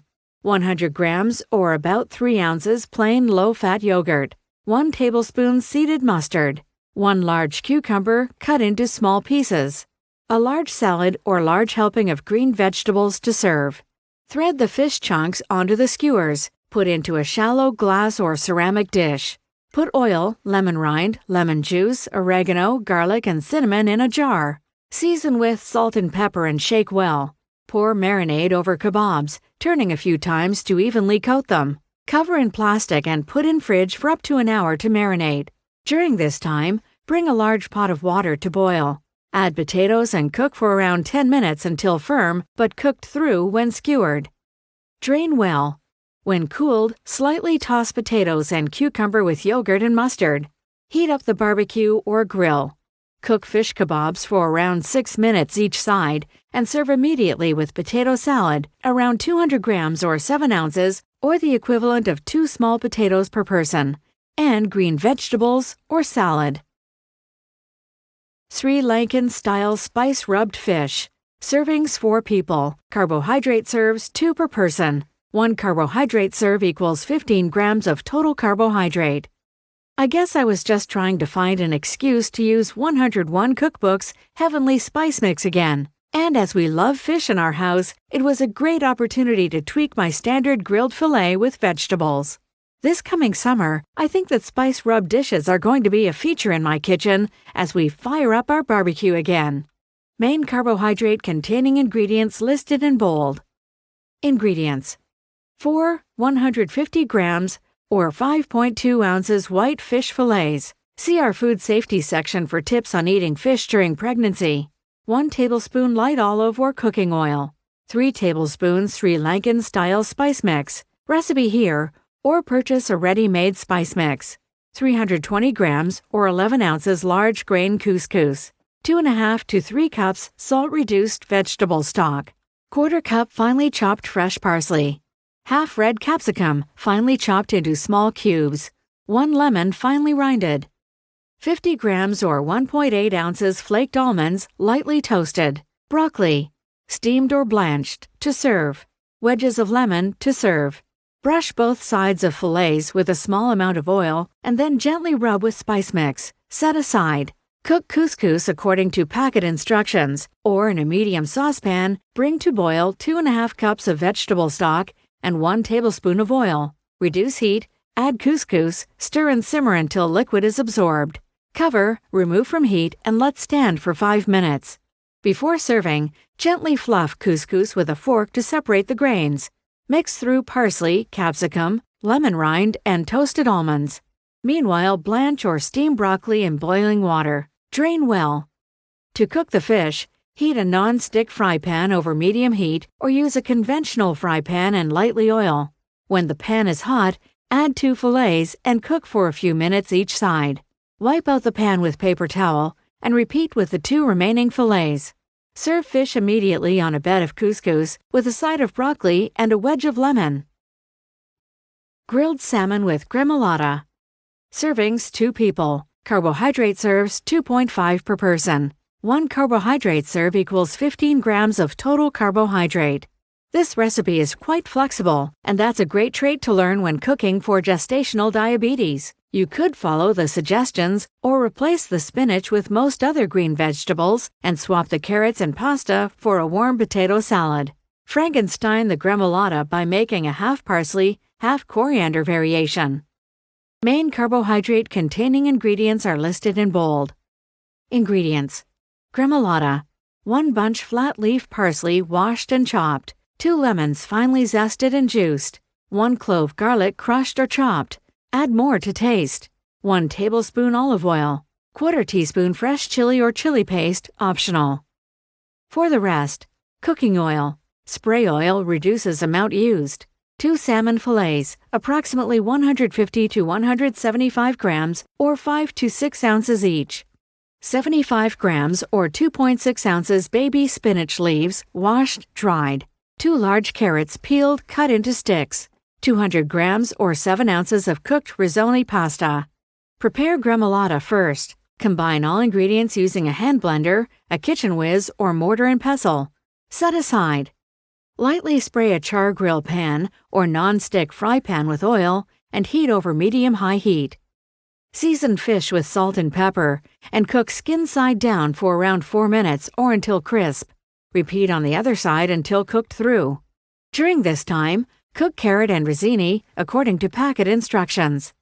Serve fillets on a bed of spinach and rizzoni, approximately 100 grams per person, topped with gremolata and carrots on the side. Lemon wedges optional. Red fish curry with pumpkin. Servings 4 people. Carbohydrate serves 2 per person. 1 carbohydrate serve equals 15 grams of total carbohydrate. This is one small step for man, but one giant leap for gestational diabetes cooking. We've cooked up a GDM-friendly curry using evaporated skim milk and a dash of coconut essence instead of light coconut milk. This results in a massive 38 grams or 1.4 ounces less fat. Although the 48 grams or 1.7 ounces of carbs in the can of evaporated skim milk still needs to be counted, reducing the fat is a much healthier option. Too much fat in your diet can increase weight gain and makes it harder for your insulin to work properly. Main carbohydrate-containing ingredients are listed in bold. Ingredients: 1 tablespoon light olive oil, 1 brown onion cut into thin wedges, 1 tablespoon finely grated ginger, 1 tablespoon red curry paste, ready-made from supermarket, 1 375 milliliter or 13-ounce can evaporated skim milk, 1 tablespoon coconut essence, 2 cups cooked diced pumpkin, 1 tablespoon fish sauce, 500 grams or 1 pound of whitefish, cut into 3 centimeters or 1.2-inch cubes, 200 grams or half-pound green beans, trimmed, cut into 3 centimeters or 1.2-inch pieces, 8 yellow squash quartered, 1 lime, finely zested and juiced, 2 cups cooked dungara rice, fresh coriander to serve. Cooking tip: you do not want to let your curry boil or bubble at any time once you've added the evaporated milk, otherwise the milk will separate and go gluggy. Don't get any hotter than a gentle simmer at any time. In this way your meat will also come out poached and tender. And pre-cooking your pumpkin before adding it to the curry means you won't need to turn up the heat. Cook rice according to packet directions. Heat oil in a large saucepan over medium-high heat. Cook onion and ginger for a few minutes, stirring occasionally. Add curry paste and cook for 1 minute until fragrant. Reduce heat to very low and stir in evaporated skim milk, coconut essence, fish sauce, and fish. Simmer on very low heat for 5 minutes or until fish is almost cooked. Now add pumpkin, green beans, and squash. Cover and continue to cook on very low heat for another 5 minutes until squash and beans are no longer completely raw. Before serving, stir lime rind and lime juice into curry. Serve curry on rice and top with coriander. Note: to remain within the carb allowance, only serve a half cup of rice per person. Prawn pea and lemon pasta. Servings 2 people. Carbohydrate serves 2.5 per person. 1 carbohydrate serve equals 15 grams of total carbohydrate. See, I'm trying to convince you that cooking gestational diabetes meals is far from bland, and it's simple things like the lemon zest in this dish that will help me change your mind. Don't blame me if you start adding it to everything. Fresh chili is another ingredient that can add a new taste dimension to gestational diabetes-friendly food. I love it, and it fires up your belly in the colder months. But if chili is not your friend right now, just leave it out. And use dried chili flakes if you can't get your hands on the fresh stuff. This recipe got the thumbs up from my sister, who also suggested substituting the prawns with a whitefish for a different take. Main carbohydrate-containing ingredients are listed in bold. Ingredients: 2 tablespoons light olive oil, 1 small red onion peeled, halved, thinly sliced, 1 garlic clove crushed, 1/4 to a half long red chili, seeded, finely chopped, depending on taste, 8 large green prawns, peeled, deveined with tails, 1 cup frozen peas, 1 bunch asparagus, trimmed, cut into 3 centimeters or 1.2-inch pieces, 1/3 cup salt-reduced vegetable stock, 200 grams or 7 ounces cooked angel hair pasta, zest and juice of 1 small lemon. Bring a large saucepan of salted water to boil and cook pasta according to packet instructions. Drain, but keep about 2 tablespoons of cooking liquid. Meanwhile, heat oil in a large frying pan on medium heat. Cook onion for about 3 minutes or until soft. Add garlic, chili, and prawns, stirring occasionally. Cook for 2 to 3 minutes until prawns are cooked through. Add peas, asparagus, and stock. Cook, stirring for a few minutes until vegetables are tender. Add pasta, reserved liquid, lemon juice, and lemon zest to prawns. Season with salt and pepper. Toss and serve. Note, if you're worried about going over the carb limit with the pasta, don't mix it all together. Put 100 grams of cooked pasta in each bowl and then top with the prawn mixture. I used zucchini here. Gestational diabetes vegetarian recipes. Vietnamese rice paper rolls. Servings 4 people. Carbohydrate serves 2.5 per person. 1 carbohydrate serve equals 15 grams of total carbohydrate. For the short amount of preparation time, this recipe has a big return on flavor. It's also fun because you can serve up the ingredients and leave it to others to prepare their rolls. So it's almost a night off cooking. Don't feel you have to stick to the protein ingredients suggested below, tofu or chicken. You could also use strips of lean red meat or prawns. And because most of the ingredients are carb-free, when you've eaten your share of 4 rice papers wraps, use large salad leaves instead and wrap and roll until your heart and tummy is content. This is also a good gestational diabetes-friendly recipe to have up your sleeve for picnics or to prepare in advance and bring along to a gathering. Enjoy! Ingredients: light cooking oil, 2 eggs beaten, 350 grams or 11 ounces fresh firm tofu, cut into long, thick strips, or 400 grams or 13 ounces chicken thigh or breast fillet, trimmed, sliced into strips. 40 grams or 1.5 ounces vermicelli rice noodles, soaked in warm water for a few minutes and then well drained. 1 large capsicum pepper, halved, trimmed, and hulled, sliced thinly into strips. 2 large cucumbers peeled, sliced lengthways. 2 medium carrots grated. 1 bunch fresh coriander or cilantro, roughly separated into individual stalks. 1 bunch fresh mint, roughly separated into individual stalks. 1 bunch fresh garlic chives, cut into 10-centimeter lengths. 1 head of lettuce, roughly divided up, rinsed, pat dry. Substitute with baby spinach or salad leaves. 16 round, 22 centimeters or 8-inch diameter rice paper sheets, 4 per person. For dipping sauce, juice of 1 lime, around 50 milliliters or about 2 fluid ounces. 2 tablespoons peanut butter. 1 teaspoon fish sauce, nuoc mam. 1 tablespoon toasted sesame seeds, warm water. Heat a small, lightly oiled non-stick fry pan over medium-high heat. Pour in egg and without stirring, cook for around 4 to 5 minutes. Allow it to cool slightly before turning out onto a plate. Slice it into long strips approximately 2 centimeters by 10 centimeters or 0.8 inches by 4 inches. Lightly oil the same pan and heat on medium-high. Add the tofu or chicken and cook in batches until golden brown, 6 to 10 minutes. Turn out onto a plate covered in paper towel to remove excess fat. Set aside. Prepare dipping sauce by combining lime juice, peanut butter, fish sauce, sesame seeds, and a tablespoon or 2 of warm water. Then add more warm water little by little until you like the consistency. I find the best way to make rice paper rolls is to let everyone create their own. Place dipping sauce, vegetables, herbs, and cooked tofu or chicken on a large serving platter in the middle of the table. To cook the rice papers, you'll need a large heat-proof dish. Place this on the table and out of reach of young children. Pour in recently boiled water and soak rice papers one by one for less than a minute. Carefully remove from water and place flat on a plate. Put your choice of fillings in the middle, then fold the ends in and roll up like a tube. Don't forget the fresh herbs. Note: if you are following the GDM diet, 4 rice papers will be your limit. Use large salad leaves in place of rice papers for extra rolls. Post-GDM suggestion: replace tofu or chicken with or add cooked prawns to the mix. Add some crushed peanuts to your dipping sauce.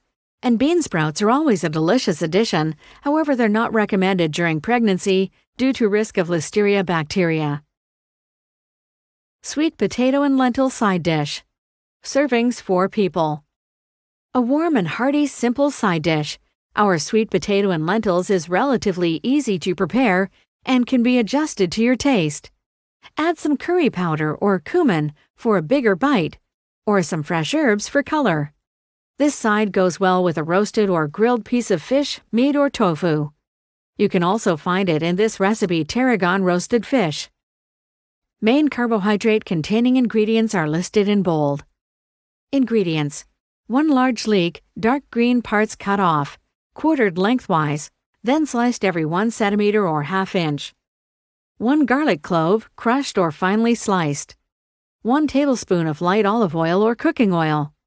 600 grams or about 1 pound sweet potato or kumara, peeled, cubed, and roasted. Additional ingredients are listed in the serving suggestions below. Preheat the oven to 190 degrees Celsius or 350 degrees Fahrenheit. Put cubed sweet potato into a baking dish and evenly coat with half the oil. When your oven is heated, put the dish in for around 20 to 25 minutes or until cubes are soft inside and crispy on the outside.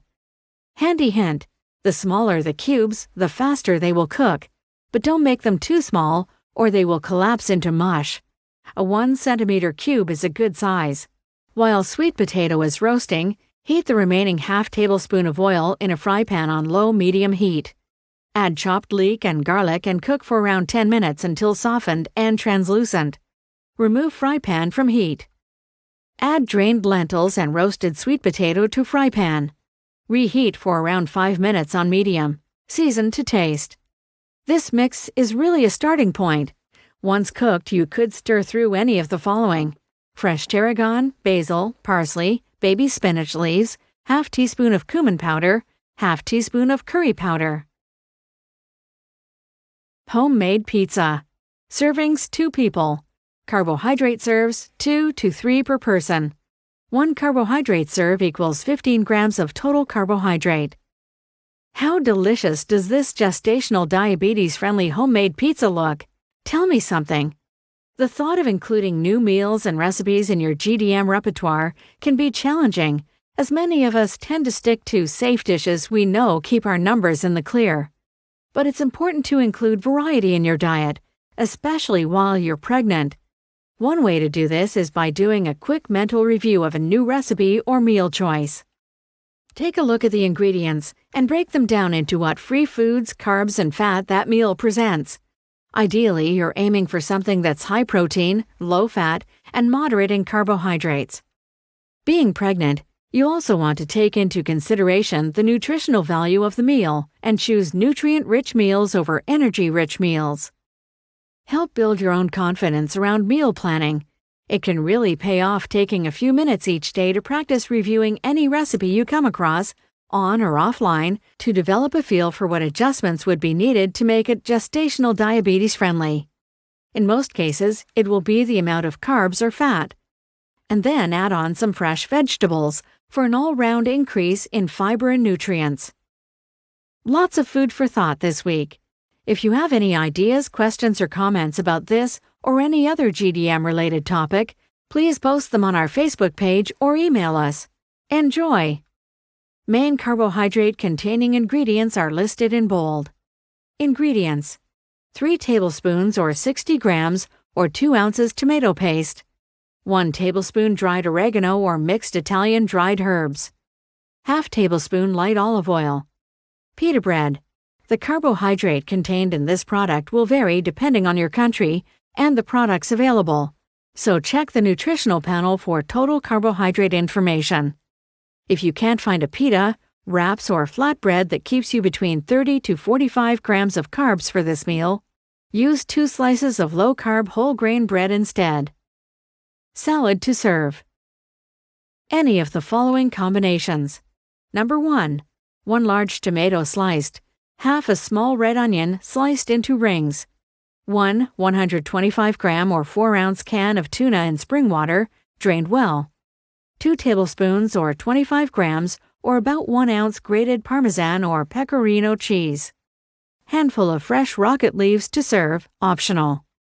Number 2.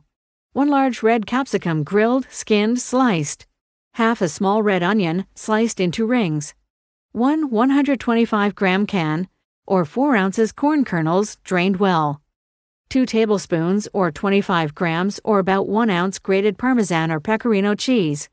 Handful of fresh rocket leaves to serve. Sprinkle on the pizza after cooking. Number 3.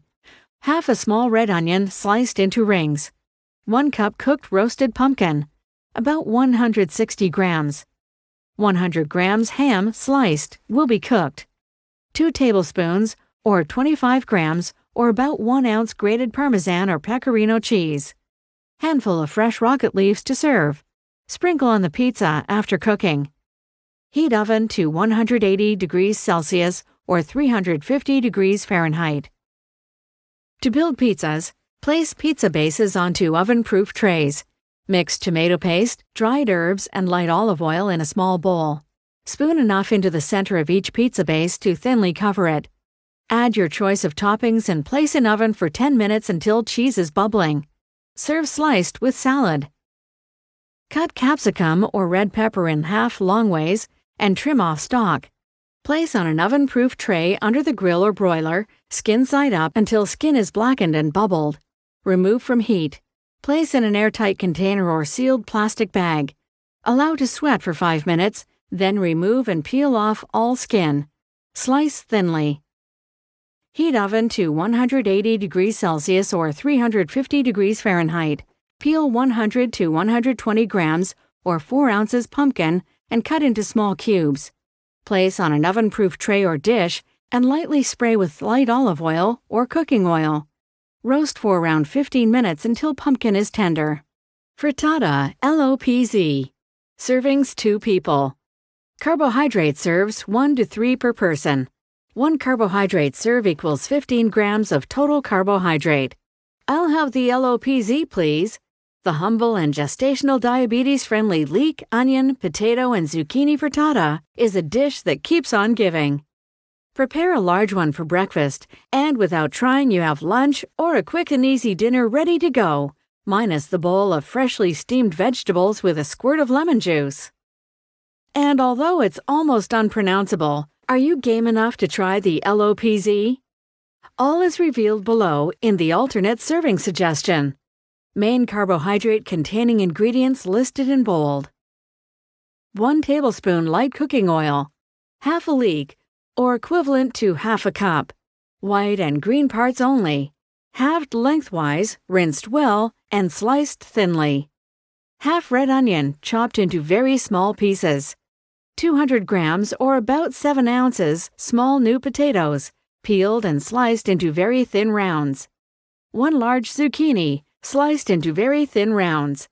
4 eggs, lightly beaten.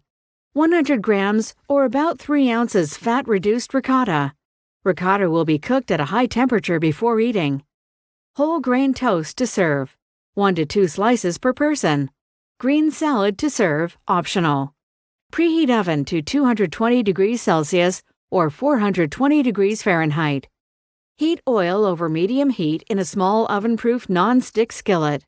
Add leek, onion, and potato and lightly season with pepper. Cook until the leek and onion are soft and translucent, about 5 minutes. It helps if leek, onion, and potato are sliced very thinly. Add zucchini and stir through. Add eggs and ricotta and stir to combine. Cook on medium for a further 2 to 3 minutes until the edges set and become firm. Transfer your skillet to the oven and bake until egg is cooked through and the top of the frittata is no longer liquid, approximately 10 to 15 minutes. If you don't have a skillet, use a fry pan with a well-fitting lid. Instead of putting in the oven, continue to cook on low with lid on for around 10 minutes. The frittata will fluff up nicely. Make sure frittata is fully cooked through before flipping onto a plate, cutting into wedges, and serving with toast and/or a salad. Serving suggestion. It sounds way out, but leftover spaghetti or other pasta is great in a frittata and is an alternative to toast. Creamy pesto penne with mushroom. Servings 4 people. Carbohydrate serves 2.5 per person. 1 carbohydrate serve equals 15 grams of total carbohydrate. Have you already found a million ways with pasta? Before I discovered that there was in fact a world of delicious food I could eat with gestational diabetes, my go-to pasta was grilled chicken with a dash of tinned tomato and a large serve of spinach. If I don't ever see that again, I'll be a happy woman. This gestational diabetes-friendly creamy pesto penne is a winner. Not just because it's a little creamy, but you can adapt it to whatever free ingredients you have in the fridge. Enjoy! Main carbohydrate-containing ingredients are listed in bold. Ingredients: 200 grams or about 7 ounces dry penne pasta, 1 tablespoon light olive or cooking oil, 200 grams or about 7 ounces button mushrooms sliced, 4 green onions or spring onions sliced thinly, 2 zucchini trimmed, sliced into ribbons with a vegetable peeler, 1 red capsicum, halved, de-seeded, sliced thinly, 3 tablespoons creamy pesto sauce, a large side serving of green vegetables or salad. Cook pasta in a saucepan of boiling water, following packet directions until tender. Drain and set aside.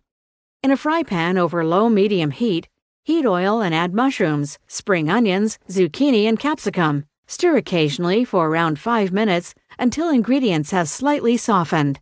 Add cooked pasta, pesto sauce, and cottage cheese to fry pan. Toss well and dish into bowls along with a large serve of green salad or green vegetables. Serving suggestions. Cook some ham or bacon into the mix along with the mushrooms. Stuffed portobello mushrooms. Servings 4 people. Carbohydrate serves 2, if served with corn, per person. 1 carbohydrate serve equals 15 grams of total carbohydrate. I'm traveling in Mexico right now and absolutely love the word for mushrooms, hongos. And while we're talking about it, the word stuffed in any recipe title tends to make me wonder how it's going to turn out. So in honor of delicious Mexican food and funny Spanish words, how about we rename this recipe Hongos Rellenos? Olé! Main carbohydrate ingredients listed in bold. Ingredients: 8 large, around 650 grams or 23 ounces, flat or portobello mushrooms. Light olive oil spray. 1 brown onion, finely chopped. 2 garlic cloves, crushed. 1 large bunch, about 300 grams or 9 ounces, English spinach, trimmed, or use frozen. 250 grams or 1 cup, low-fat ricotta. Ricotta will be cooked, so pregnancy safe. 1 tablespoon finely grated lemon rind. Half teaspoon dried oregano. 200 grams or about 7 ounces tomato finely chopped. 150 grams or 5 ounces lean ham, roughly chopped. Ham will be cooked, so pregnancy safe, optional. 4 cobs freshly cooked corn, Serving suggestion. Preheat oven to 180 degrees Celsius or 350 degrees Fahrenheit. Trim stems from mushrooms and finely chop. Heat a non-stick frying pan over medium heat. Spray lightly with oil. Cook onion for 5 minutes, stirring occasionally. Add mushroom stems and cook for another 3 minutes or until soft. Add the garlic and stirring, cook for 1 minute or until fragrant. Place spinach in a heat-proof bowl. Cover with boiling water, then set aside for 1 minute. Drain and rinse under cold running water. Squeeze out excess liquid. Chop finely and place back into bowl. Add onion mixture, ricotta, lemon rind, oregano, tomato, and ham. Season with pepper. Line a large baking tray with non-stick baking paper. Put mushrooms, open side up, on a prepared tray.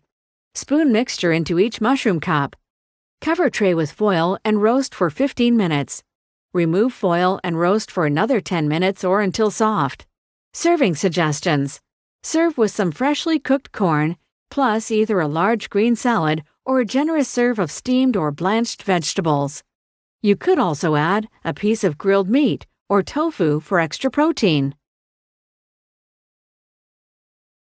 Tofu burgers. Servings 2 people.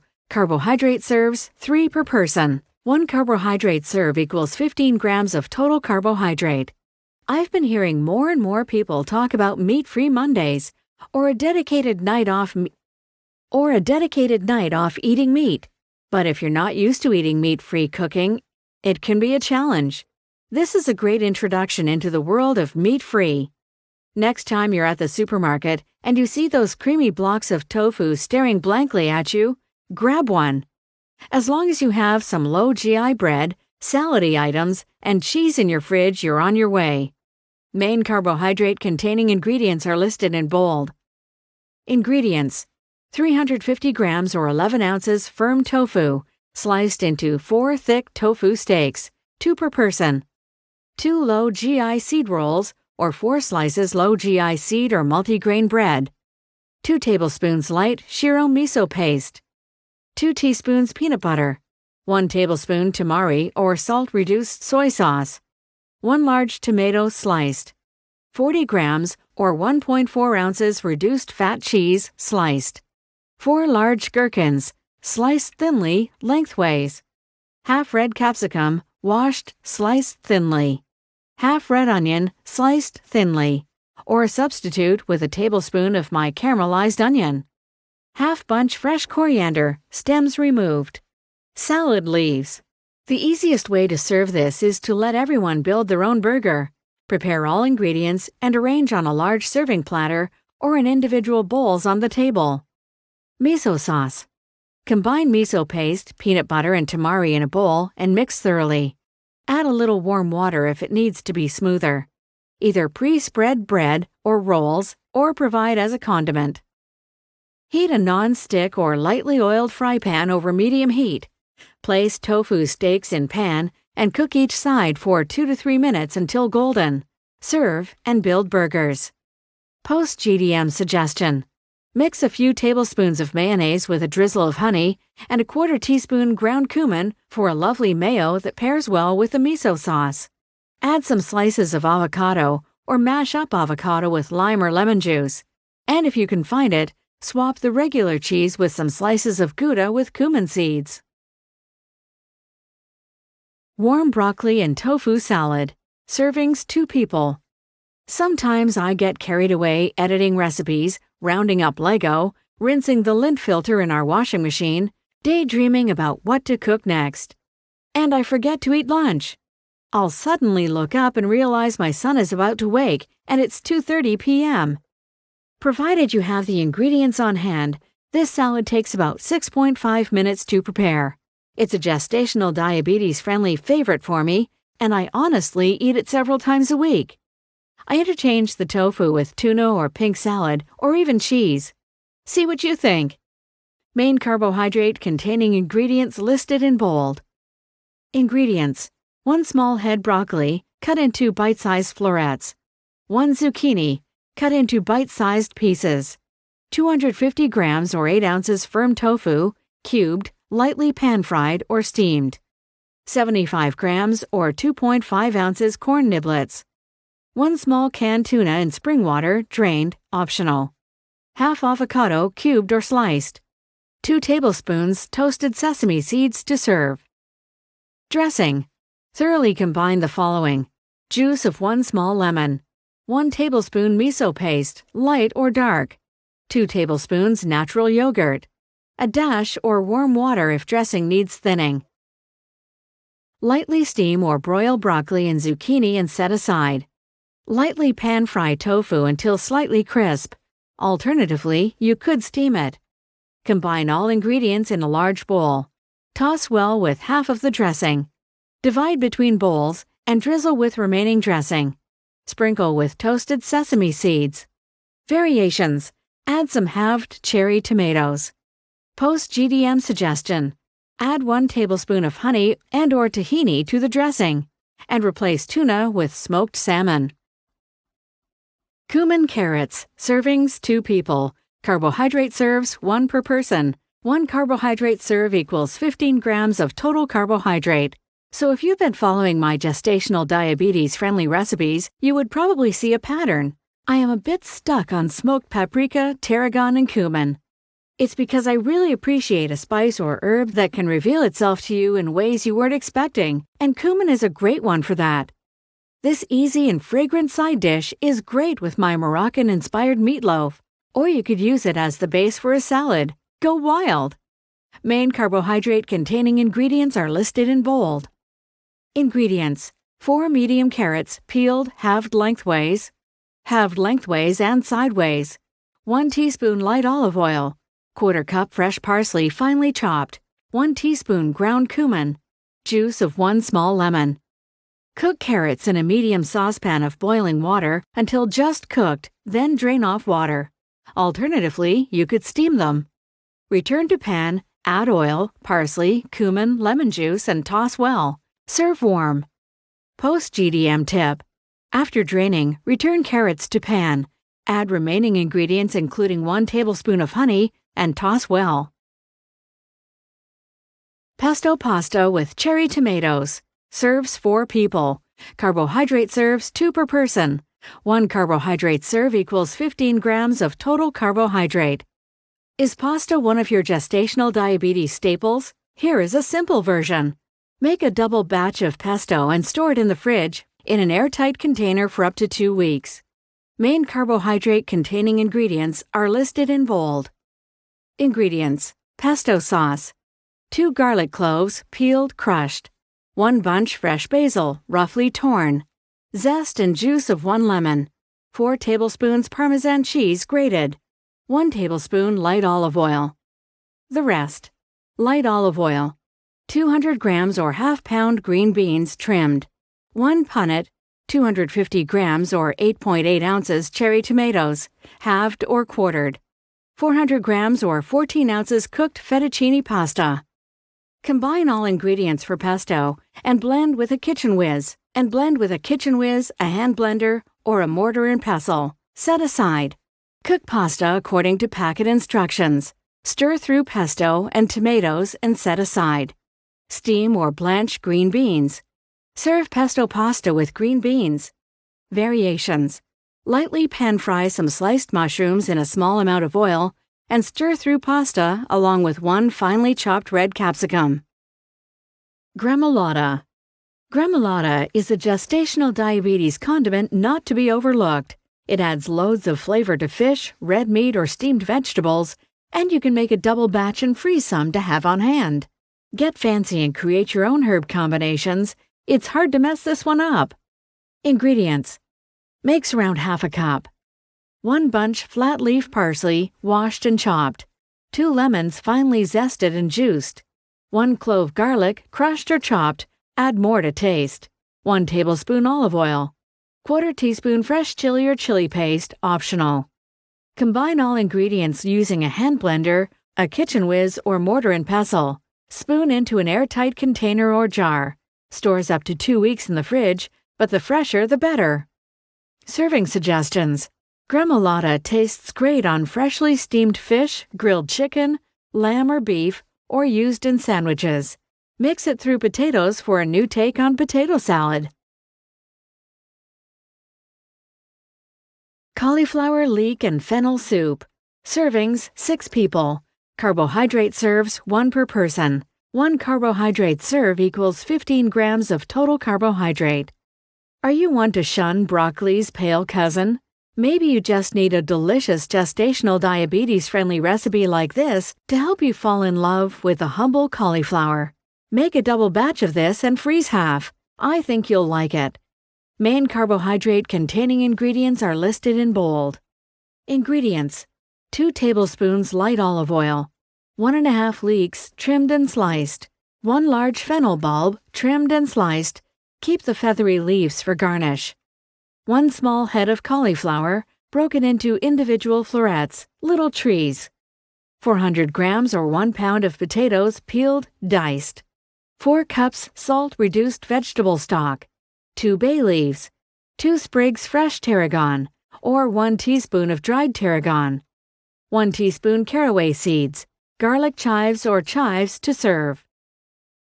Heat the oil in a large saucepan over a low heat. Add leek and fennel. Stir well, cover and cook on low heat for about 10 minutes until all ingredients have softened. I won't lie to you, cooking leeks with this amount of oil can be a challenge. Keep the heat low and put the lid on to retain moisture if the leek is getting browned. Add cauliflower florets and potato to the pan and cook for another 5 minutes.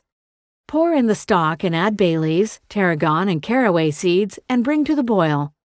Partially cover and simmer for around 15 minutes or until the cauliflower and potato is soft. Remove from heat and take out bay leaves and sprigs of tarragon. Remove about 1.5 cups of the liquid and set aside. Let the vegetables cool slightly, then blend in a food processor or with a handheld blender until smooth and creamy.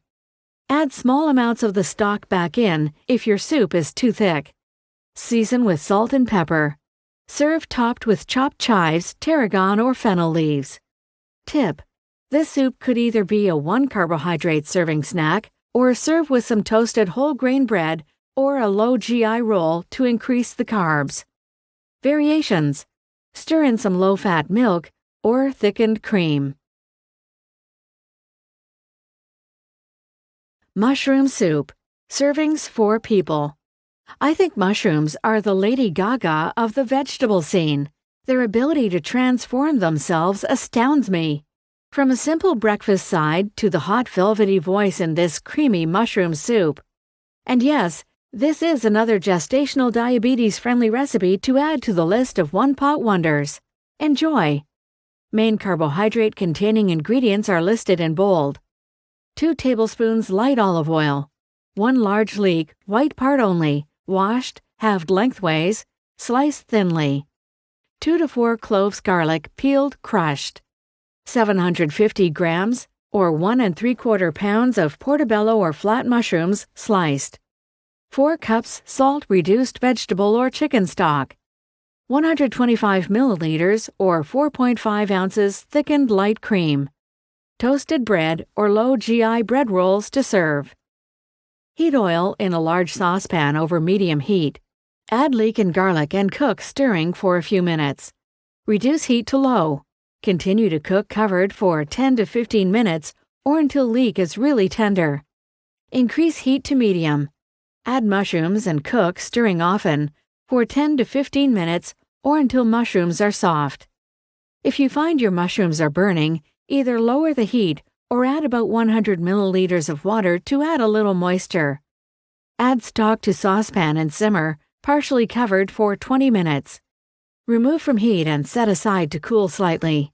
Blend soup with either a handheld blender or in a food processor until well combined. If too thick, add a little more stock. Either stir in cream before serving or add a good dollop to each bowl. The amount of carbohydrates in this meal varies depending on the amount of bread served per person. The 21 best snack ideas if you have gestational diabetes. Choosing healthy snacks can be difficult when you have diabetes. The key is to choose snacks that are high in fiber, protein, and healthy fats. These nutrients will help keep your blood sugar levels under control. It's also important to snack on nutrient-dense foods that promote overall health. This article discusses 21 excellent snacks to eat if you have diabetes. 1. Hard-boiled eggs. Hard-boiled eggs are a super healthy snack for people with diabetes. Their protein content really makes them shine. One large hard-boiled egg provides 6 grams of protein, which is helpful for diabetes because it keeps your blood sugar from rising too high after you eat. In one study, 65 people with type 2 diabetes ate 2 eggs daily for 12 weeks. By the end of the study, they experienced significant reductions in their fasting blood sugar levels. They also had lower hemoglobin A1C, which is a measure of long-term blood sugar control. Eggs are known to promote fullness, an important aspect of managing type 2 diabetes. This disease is associated with a greater likelihood of becoming overweight and developing heart disease. You can enjoy a hard-boiled egg or two for a snack on their own, or garnish them with a healthy topping like guacamole. 2. Yogurt with berries. Yogurt with berries is an excellent diabetes-friendly snack for a variety of reasons. First, the antioxidants in berries may reduce inflammation and prevent damage to cells of the pancreas, the organ responsible for releasing hormones that lower blood sugar levels. Additionally, berries are a great source of fiber. For example, a 1 cup or 148-gram serving of blueberries provides 4 grams of fiber, which helps slow digestion and stabilize blood sugar levels after eating. Yogurt is also known for its ability to lower blood sugar levels. This is partly due to the probiotics it contains, which may improve your body's ability to metabolize foods that contain sugar. Furthermore, yogurt is rich in protein, which is well known for helping keep blood sugar levels under control. Greek yogurt is especially high in protein. Yogurt and berries taste great together as a snack, as the sweetness of the berries helps balance out the tartness of the yogurt. You can simply mix them together or layer them on top of each other to make a parfait. 3. Handful of almonds. Almonds are very nutritious and convenient to snack on. A 1-ounce 28-gram serving of almonds provides more than 15 vitamins and minerals, including 32% of the recommended daily intake for manganese, 19% for magnesium, and 17% for riboflavin. Research has shown almonds may help control blood sugar in people with diabetes. In one study, 58 people who included almonds in their diets every day for 24 weeks experienced a 3% decrease in their long-term blood sugar levels. In another study, 20 adults with diabetes who consumed 60 grams of almonds daily for 4 weeks experienced a 9% reduction in their blood sugar levels. They also had decreased levels of insulin, a hormone that may worsen diabetes if levels are consistently high. The ability of almonds to help stabilize blood sugar is likely due to the combination of fiber, protein, and healthy fats they contain, all of which are known to have an important role in diabetes management. What's more, almonds have been shown to benefit heart health by reducing cholesterol levels and may also promote weight management, both of which are major factors in preventing and treating type 2 diabetes. Since almonds are quite high in calories, it is best to limit your portion size to about a handful when eating them as a snack. 3. Veggies and hummus. Hummus is a creamy spread made from chickpeas. It tastes great when paired with raw veggies. Both vegetables and hummus are good sources of fiber, vitamins, and minerals. Additionally, hummus provides lots of protein, with 3 grams per tablespoon, 15 grams. All of these properties may benefit blood sugar control in people with diabetes. One study found that individuals who consumed at least 1 ounce of hummus at a meal had blood sugar and insulin levels that were 4 times lower than a group that consumed white bread at a meal. You can experiment with dipping several types of vegetables in hummus, such as broccoli, cauliflower, carrots, and bell peppers. 5. Avocado. If you have diabetes, snacking on avocado may help manage your blood sugar levels. The high fiber content and monounsaturated fatty acids in avocados make them a diabetes-friendly food. These factors may prevent your blood sugar from spiking after a meal. One study found that individuals with type 2 diabetes who included sources of monounsaturated fatty acids in their diets on a regular basis experienced significant improvements in their blood sugar levels. You can eat avocado on its own or make it into a dip such as guacamole. Since avocados are quite high in calories, it is best to stick with a serving size of 1/4 to 1/2 an avocado. 6. Sliced apples with peanut butter. Sliced apples paired with nut butter make for a delicious and healthy snack that's great for people with diabetes. Apples are rich in several nutrients, including B vitamins, vitamin C, and potassium, while peanut butter provides significant amounts of vitamin E, magnesium, and manganese, all of which are known to help manage diabetes. Both apples and peanut butter are also very high in fiber. One medium apple combined with 1 ounce or 28 grams of peanut butter provides almost 7 grams of fiber, which is helpful for keeping your blood sugar under control. Apples have been studied specifically for their potential role in diabetes management. The polyphenol antioxidants they contain are thought to protect pancreatic cells from damage that often worsens diabetes. You can also try pairing other types of fruit with peanut butter, such as bananas or pears, for similar health benefits. 7. Beef sticks. Beef sticks are convenient, portable, and diabetes-friendly. What makes beef sticks an excellent snack for people with diabetes are their high protein and low carb contents. Most beef sticks provide around 6 grams of protein per ounce, which may help keep your blood sugar under control. If possible, you should choose beef sticks that are made with grass-fed beef. Compared to grain-fed beef, grass-fed beef is higher in omega-3 fatty acids, which are known for their potential role in keeping blood sugar levels stable. It is important to note that beef sticks can be high in sodium, which can lead to high blood pressure in some people if consumed in excess. Thus, if you eat beef sticks, make sure to consume them in moderation. 8. Roasted chickpeas. Chickpeas, also known as garbanzo beans, are an incredibly healthy legume. They are close to 15 grams of protein and 13 grams of fiber in a 1 cup or 164-gram serving of chickpeas, making them an excellent snack for people with diabetes. Research has shown that consuming chickpeas on a regular basis may play a role in preventing the progression of diabetes, thanks to their potential to help manage blood sugar levels. In one study, 19 adults who consumed a chickpea-based meal daily for 6 weeks had significantly lower blood sugar and insulin levels after eating, compared to individuals who ate a wheat-based meal. One way to make chickpeas easy to snack on is by roasting them, which makes them crunchy and convenient. They taste great when roasted with olive oil and seasonings of your choice. 9. Turkey roll-up. Turkey roll-ups are an easy snack to make. They are essentially a breadless sandwich wrap consisting of turkey breast slices wrapped around low-carb contents of your choice, such as cheese and veggies. Turkey roll-ups are a great snack option for people with diabetes due to their low-carb and high-protein contents.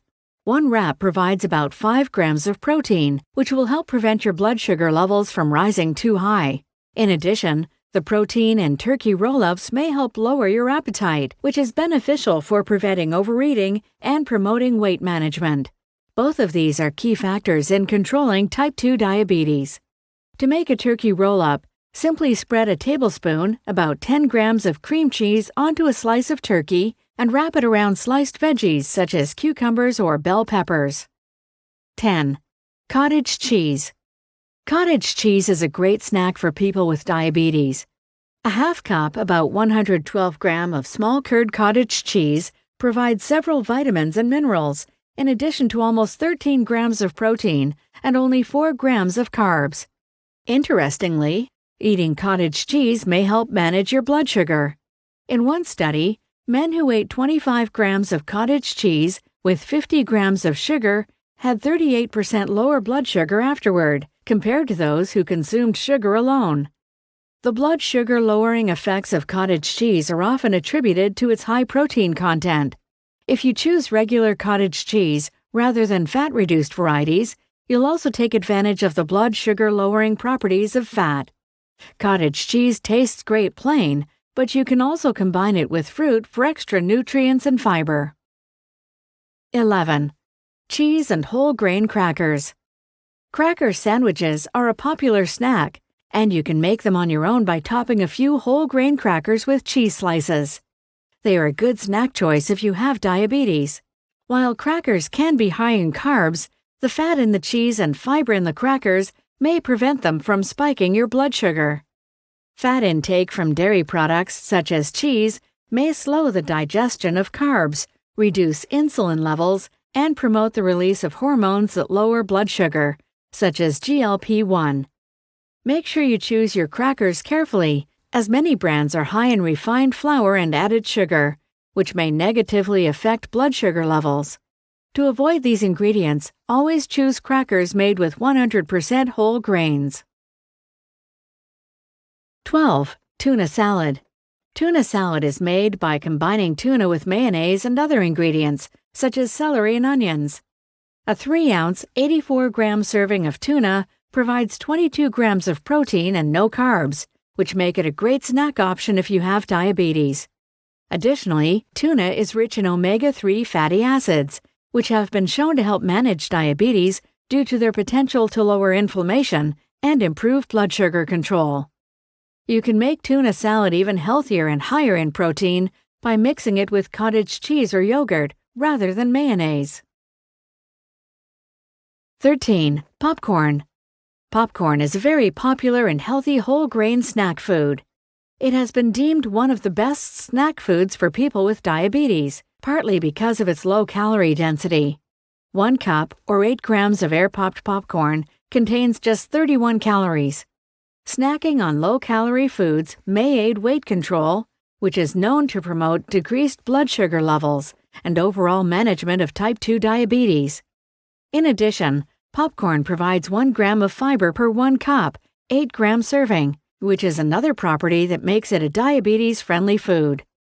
Since most prepackaged popcorn is full of salt, trans fats, and other unhealthy ingredients, it is healthiest to air pop your own. 14. Chia seed pudding. Chia seed pudding is made by soaking chia seeds in milk until the mixture achieves a pudding-like consistency. It is a healthy snack for people with diabetes because chia seeds are rich in many nutrients that help stabilize blood sugar, including protein, fiber, and omega-3 fatty acids.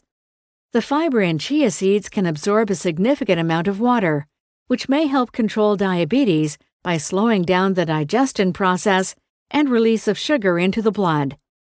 Additionally, eating chia seeds has been shown to help lower triglyceride levels, which can be good for heart health.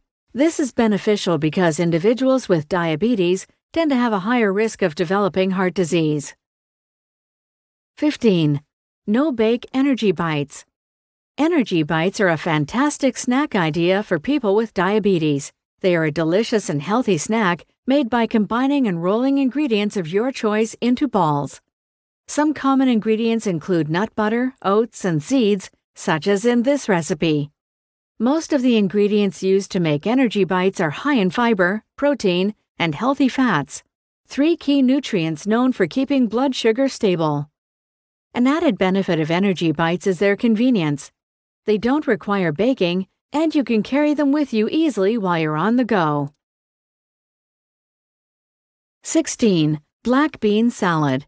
Black bean salad is a healthy snack. To make it, simply combine cooked black beans with chopped vegetables, such as onions and peppers, and toss them in a vinaigrette dressing.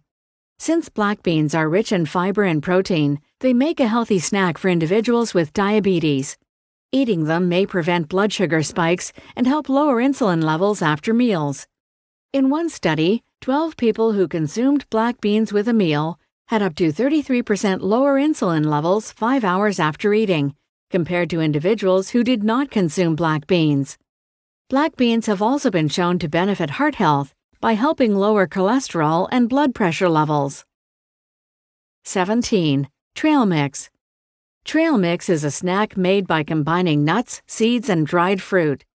A 1 ounce or 28-gram serving of trail mix provides almost 4 grams of protein, which makes it a filling snack that may promote blood sugar control in people with diabetes. Trail mix also provides some healthy fats and fiber from the nuts and seeds, which have been shown to help reduce blood sugar and insulin levels.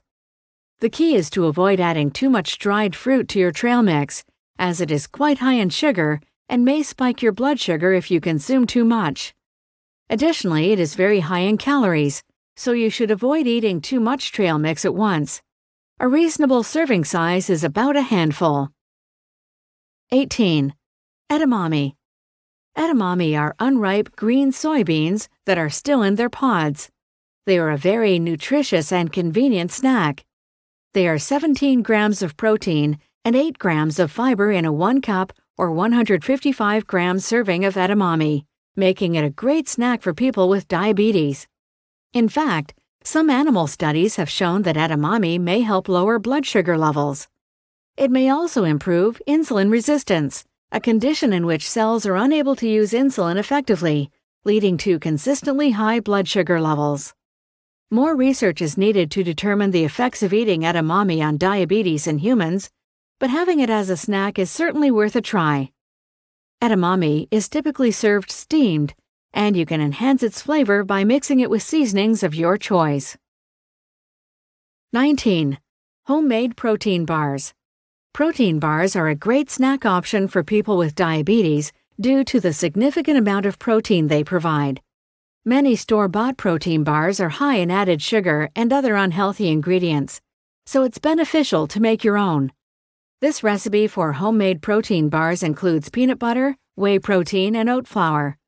To lower its sugar content, you can reduce the amount of honey and omit the chocolate chips from the recipe. You can also try Lara bars, a popular type of protein bar made with a minimal number of ingredients. 20. Peanut butter celery sticks. Another popular way to enjoy celery sticks is by dipping them in peanut butter. It's another healthy snack option for people with diabetes. First, celery sticks are very low in calories, providing only 16 calories per cup, or 101 grams. This can help you manage your weight, which helps control type 2 diabetes. Furthermore, celery contains antioxidants called flavones, which have been studied for their role in lowering blood sugar levels. Adding a tablespoon or two, about 16 to 32 grams of peanut butter to celery sticks, adds some extra protein and fiber to the snack, which will benefit your blood sugar even more. 21. Egg muffins. Egg muffins are made by mixing eggs with vegetables and then baking them in a muffin tin. They make a quick, healthy snack for people with diabetes. The main benefits of this diabetes-friendly food are the protein from the eggs and fiber from the veggies. Eating these may help keep your blood sugar stable. This egg muffin recipe combines eggs with bell peppers, onions, and spinach, in addition to some seasonings and hot sauce.